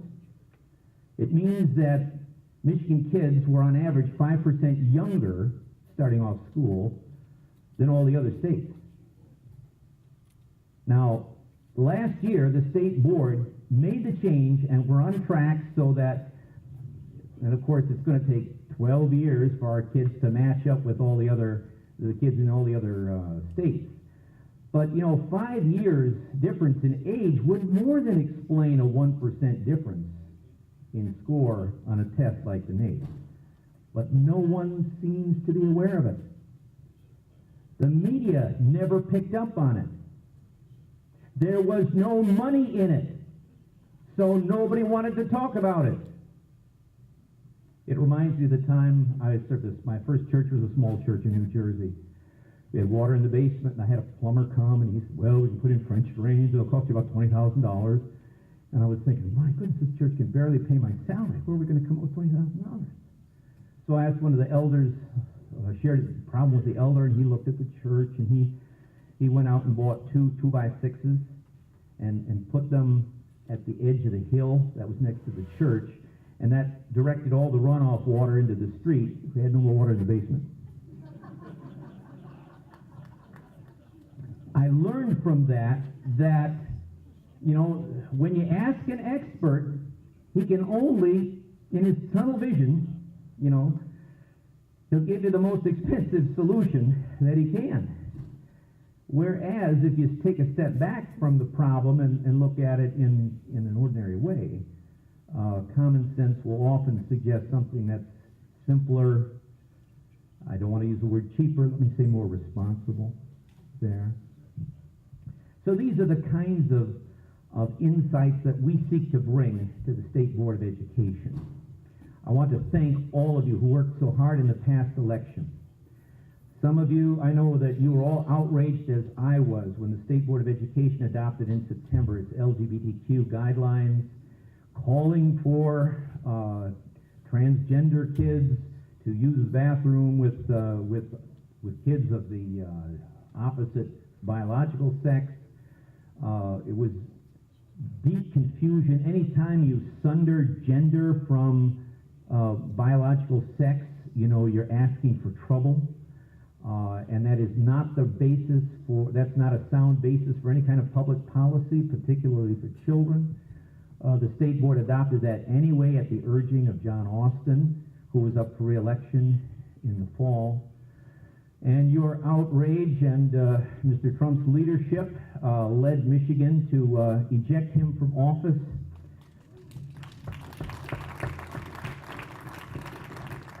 You elected Nikki Snyder, who was to be with us tonight. I'm sorry she has car trouble. Okay. I bet they put gas in it, didn't they? Okay. And Tom McMillan. I'll tell you, it's so refreshing to have someone to the right of me on that board. And my colleagues honored, since we had a 4-to, that turned us for the first time from a majority Democrats to a 4-to-4 split on the board. And my colleagues honored me by making me one of 2 co-presidents. Dr. Cassandra Ulbrich is the other co-president. Now that means they have enough votes to keep us from doing silly stuff, and we have enough votes to make them keep them from doing silly stuff. So maybe it'll work out for the best. Well, if you're a minimum government kind of philosopher like me, you know, maybe it's not so bad if government is paralyzed. But we'll see how that works out. I think the important message that you should share, that policy which the state board adopted in September, the LGBTQ guidelines, does not have the support of the state board now. We would need 5 votes to overturn it. We don't have the 5 votes. But by the same token, if someone were to ask the board to reaffirm the policy, they wouldn't have the 5 votes either. So it's a rotten wall, and I think you need to spread the word that this ill-advised policy, this illogical, unsound, dangerous policy, does not have the support of the state board, and no one should claim that it does. So I think that's an important message from our preceding election. Looking forward to the future. Eileen Weiser, the other Republican, and I are on our terms expire. I will probably run again. It's been fun, and I'd hope to do it some more. I don't know what Eileen's plans are, but we will have the 2 Republicans on the ballot, and so if we elect them both, then we can maintain the 4-to-4 split. If we lose even one, then it goes back to a Democrat majority. So, but it is my hope that we will be able to carry on at that time. I believe that concludes what I wanted to share with you. Someone has passed me a card. Did you want to ask the question, or do you want me to? Okay. We have a question that says Trump/DeVos turning education back to states. What now? All right. The Department of Education is like that car that slammed into your house and knocked out the support. You can't back the car out without the house falling over. That's the challenge we have with the Federal Department of Education. How can we back it out, minimize the federal role in education when there are so many people who have an interest in maintaining the status quo? The real problem is federal deficit spending. If you can get Congress to stay within its budget, that will do more to eliminate federal interference in local education than whether you dismantle the department or not. Nevertheless, if we can move in that direction, that would be very helpful. I know that The philosophy behind the Federal Department of Education will be more fair dealings with private education and encouraging education choices. I've heard criticism of Betsy DeVos that she is against public education. The irony is that her policies in Michigan, since Michigan adopted the policy she has advocated, a greater proportion of our students are served by public schools than they were before. As a former parochial school principal and teacher, I have mixed feelings about this, but the fact is that the choice of charter schools has taken more students from the private sector than it has from the public sector. But I want Michigan families to have choices, and certainly the free option of charter schools has been a godsend for many of our families. I'd like to add that we have our first classical academy charter school in the state of Michigan in Livingston County. They're using the Hillsdale curriculum, and it seems to be working pretty well. It's kind of interesting. We tried for several years to get one, and finally the Whitmore Lake School District allowed them to do it and let them lease the buildings. But in Detroit, they've got 70-some buildings sitting free, empty, that they won't allow a charter school to go into. And I just wanted to add, Congressman Massey is who put in an actual bill in D.C. to close the Federal Department of Ed by the end of 2018. That's all it says. He's got an excellent video interview on YouTube where you can listen to him talk about what that could look like. It might be just firing the employees and moving all the programs to other departments, or it might actually be reducing the programs themselves. So I encourage you to watch that if you have time. So we're getting the 1 minute signal. So do we have time for real quick questions?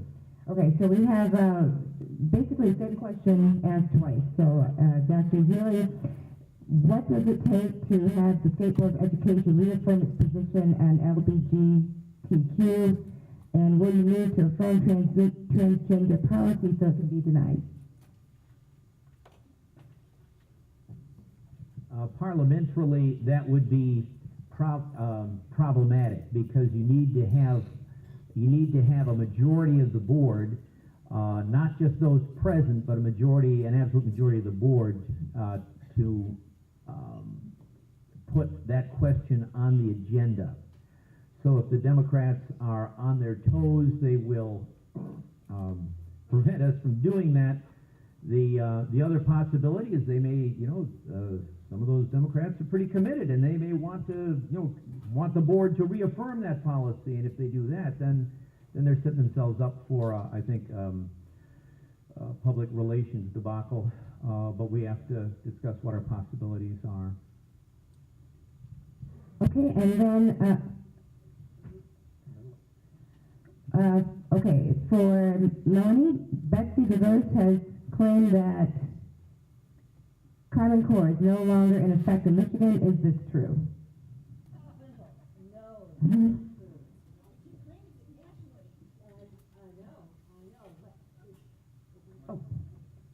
No. This it's been a fake. Indiana, Pence claims they got rid of Common Core. They changed the name. Michigan, we had a law, our budget said they couldn't use the Common Core aligned Smarter Balance assessment. So we have MSTEP. We just got all the questions from Smarter Balance. It's the same test. So it's a game. We have to be very careful. And so people say, well, it's not, you'll even hear it in Michigan. People will say, well, we don't have Common Core anymore. We have Michigan state standards. No matter that they are Common Core. So don't be fooled by the change of terminology. Thank you. So one quick announcement. We have other questions, but we've run out of time. If you'd like the white paper analysis explaining why the School Board of Education bathroom policy for LGBTQ is wrong, please email Professor William Wagner at pros.wwjd@gmail.com. Thank you. Okay.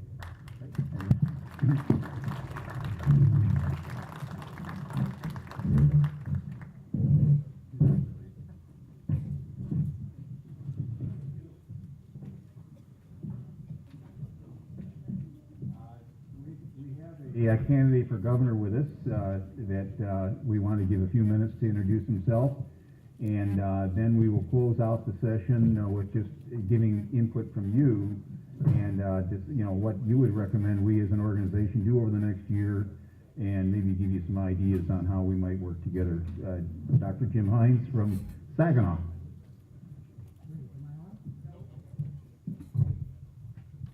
Here? Great. I'm Dr. Jim Hines, and I'm running for governor. And I've had a whole bunch of questions today, and I thought maybe I would address a few of those. I'm an OBGYN. My dad would say I'm a ladies' doctor. I'm really a healthcare specialist, taking care of women. I stopped basically medical practice the end of December, doing robotic surgery and pelvic reconstruction, and just doing medicine 2 days a week so that I can be out campaigning. I'm a Christian conservative Republican. Christian first. I believe the Bible to be true. We've talked a lot about truth today. We've talked about lies and falsehoods. But the Word of God is truth. And that's our authority. When we look at right and wrong, my wife and I have been married for 42 years. Martha standing up over here. She's been wobbling a little bit because she broke her patella, which is the kneecap, about 6 weeks ago. So we're hoping that in the next 6 weeks she'll be able to run and keep up with me. We have 7 sons. And so truth-telling was very important in our family. And one of the things that we've seen as we've traveled around the state is we've seen the breakup of the family unit. And that actually plays into a lot of the different aspects and issues that we have here in Michigan. I love people. I was just asked why I went into medicine just about 30 minutes ago. I went into medicine because I love people. I like to take care of people. And I've been a physician for 37 years. And part of that time was working in the Central African Republic, a very poor country. And my wife and I and a number of our kids worked in the Central African Republic, where we took care of. I ran 2 hospitals and 20 urgent care facilities, 1.5 million people for 4 years.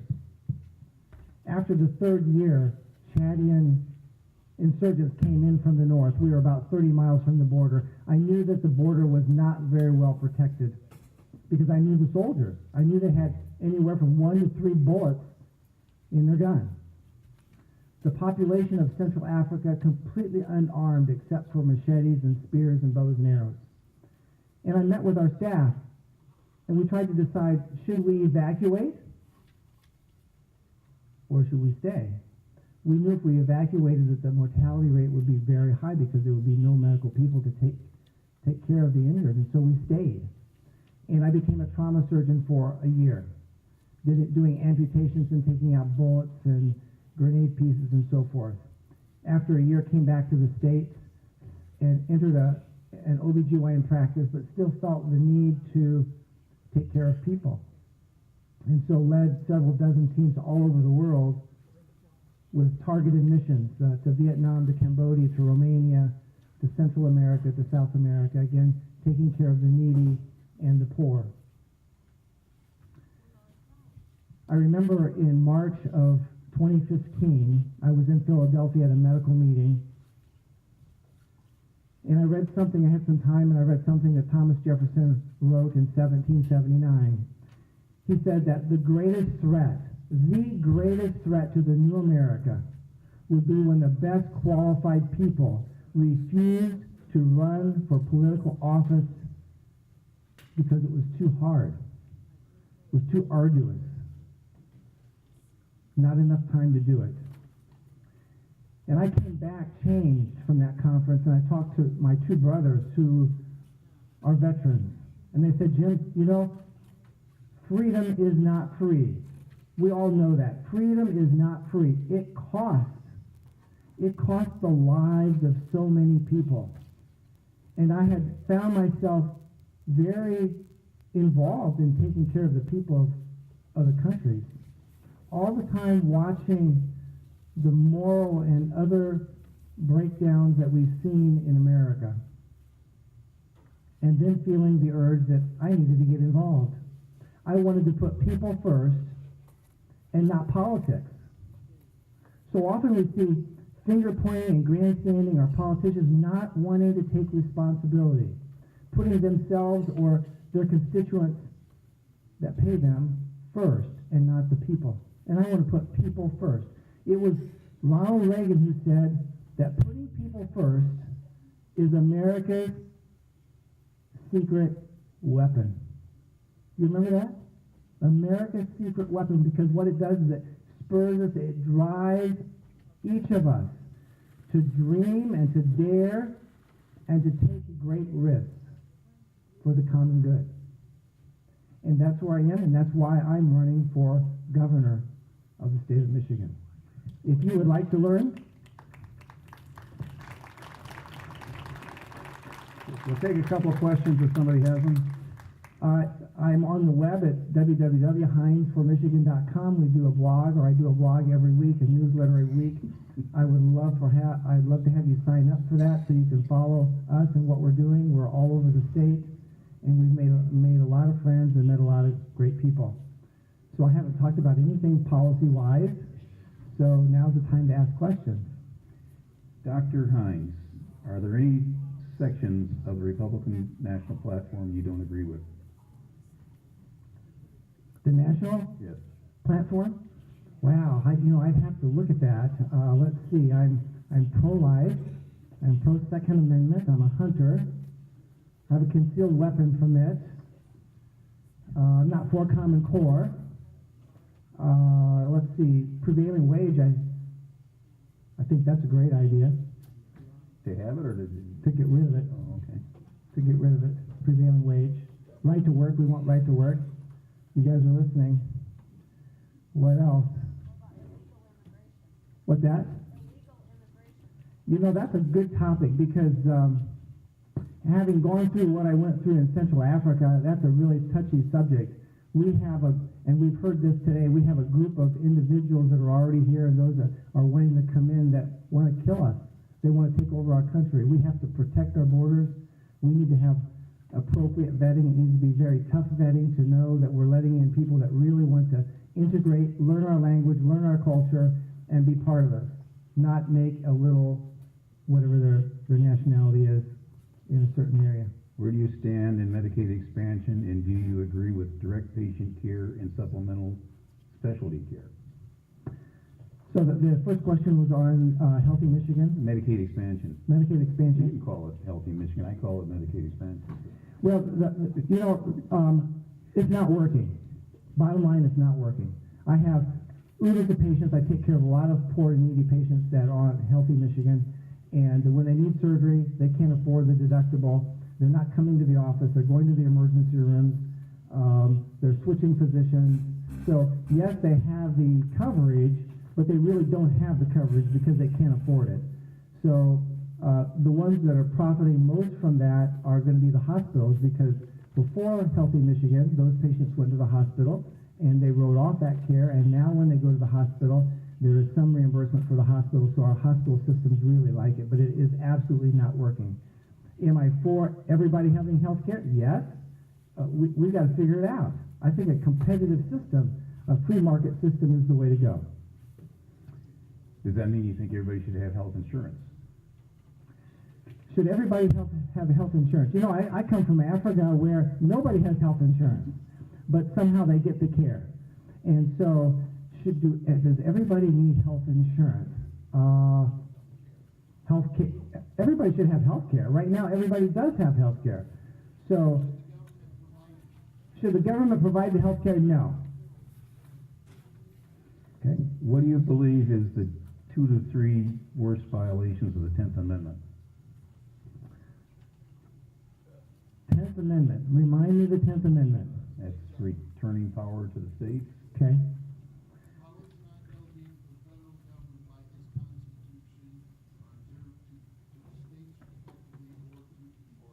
Okay. So I'm for small government. I'm for less government intrusion. I'm for the state handling things, and even besides that, when communities and villages and townships can do it, they should be the ones doing it. we don't need the state oftentimes telling local communities what to do. So small government, get the federal government out of our lives as much as possible. As governor, what would you do with Michigan Economic Development Corporation? What would I do with Michigan? You know, the problem is it so often hasn't worked. You know, you're picking winners and losers. And as the studies I have shown is the return on the money invested is minimal. And so I don't support it. Brownfield development, I don't support, at this point, I'm still studying it. I don't support that either, because I think, again, you're picking winners and losers, and if it was a good deal in the first place, there would be investors that would get involved in it. One video we chose not to show because of lack of time was a expose on the lack of diversity in college campuses. Now, the lack of diversity is not transgender and all that stuff. The lack of diversity is conservative thought. It's being excluded. You know, what would you as governor do about that? You know, I think that our universities need to be accountable with the money that they get from the government. And so what we're seeing right now is we're seeing some very liberal students kicking off or not allowing professors from outside coming in and lecture. I think that's terrible. I think that there needs to be a free exchange of thought. I think this is important. Freedom of speech is extremely important. And so what we're seeing now a movement in a number of our universities to really not follow through with freedom of speech, and I think that's wrong. I think that conservative students and conservative faculty should be allowed on campuses, and they should have the freedom of speech just like everybody else. How much would you spend a student for public education in Michigan as governor? I think now I've seen a lot of different figures from 8,000 to 11,000 depending on... It's average over 14 now.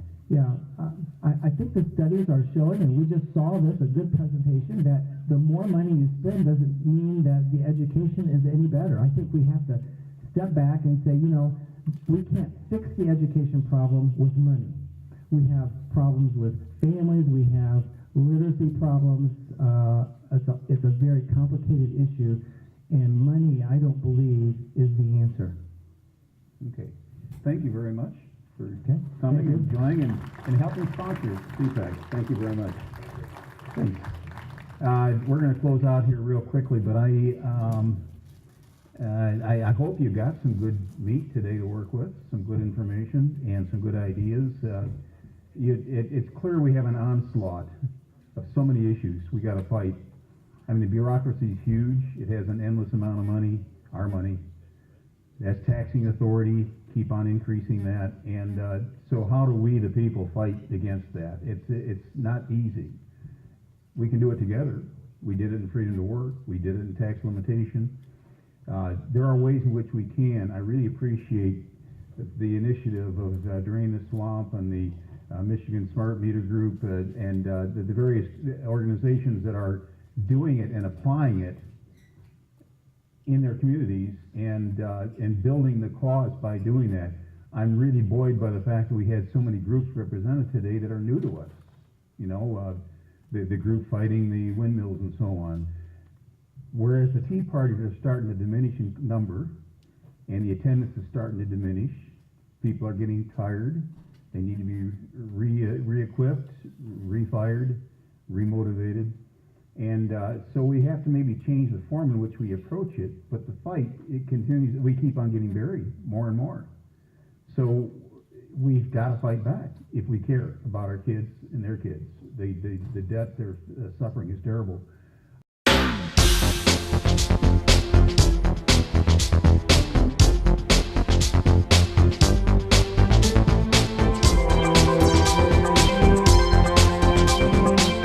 AccessVision, your voice, your community.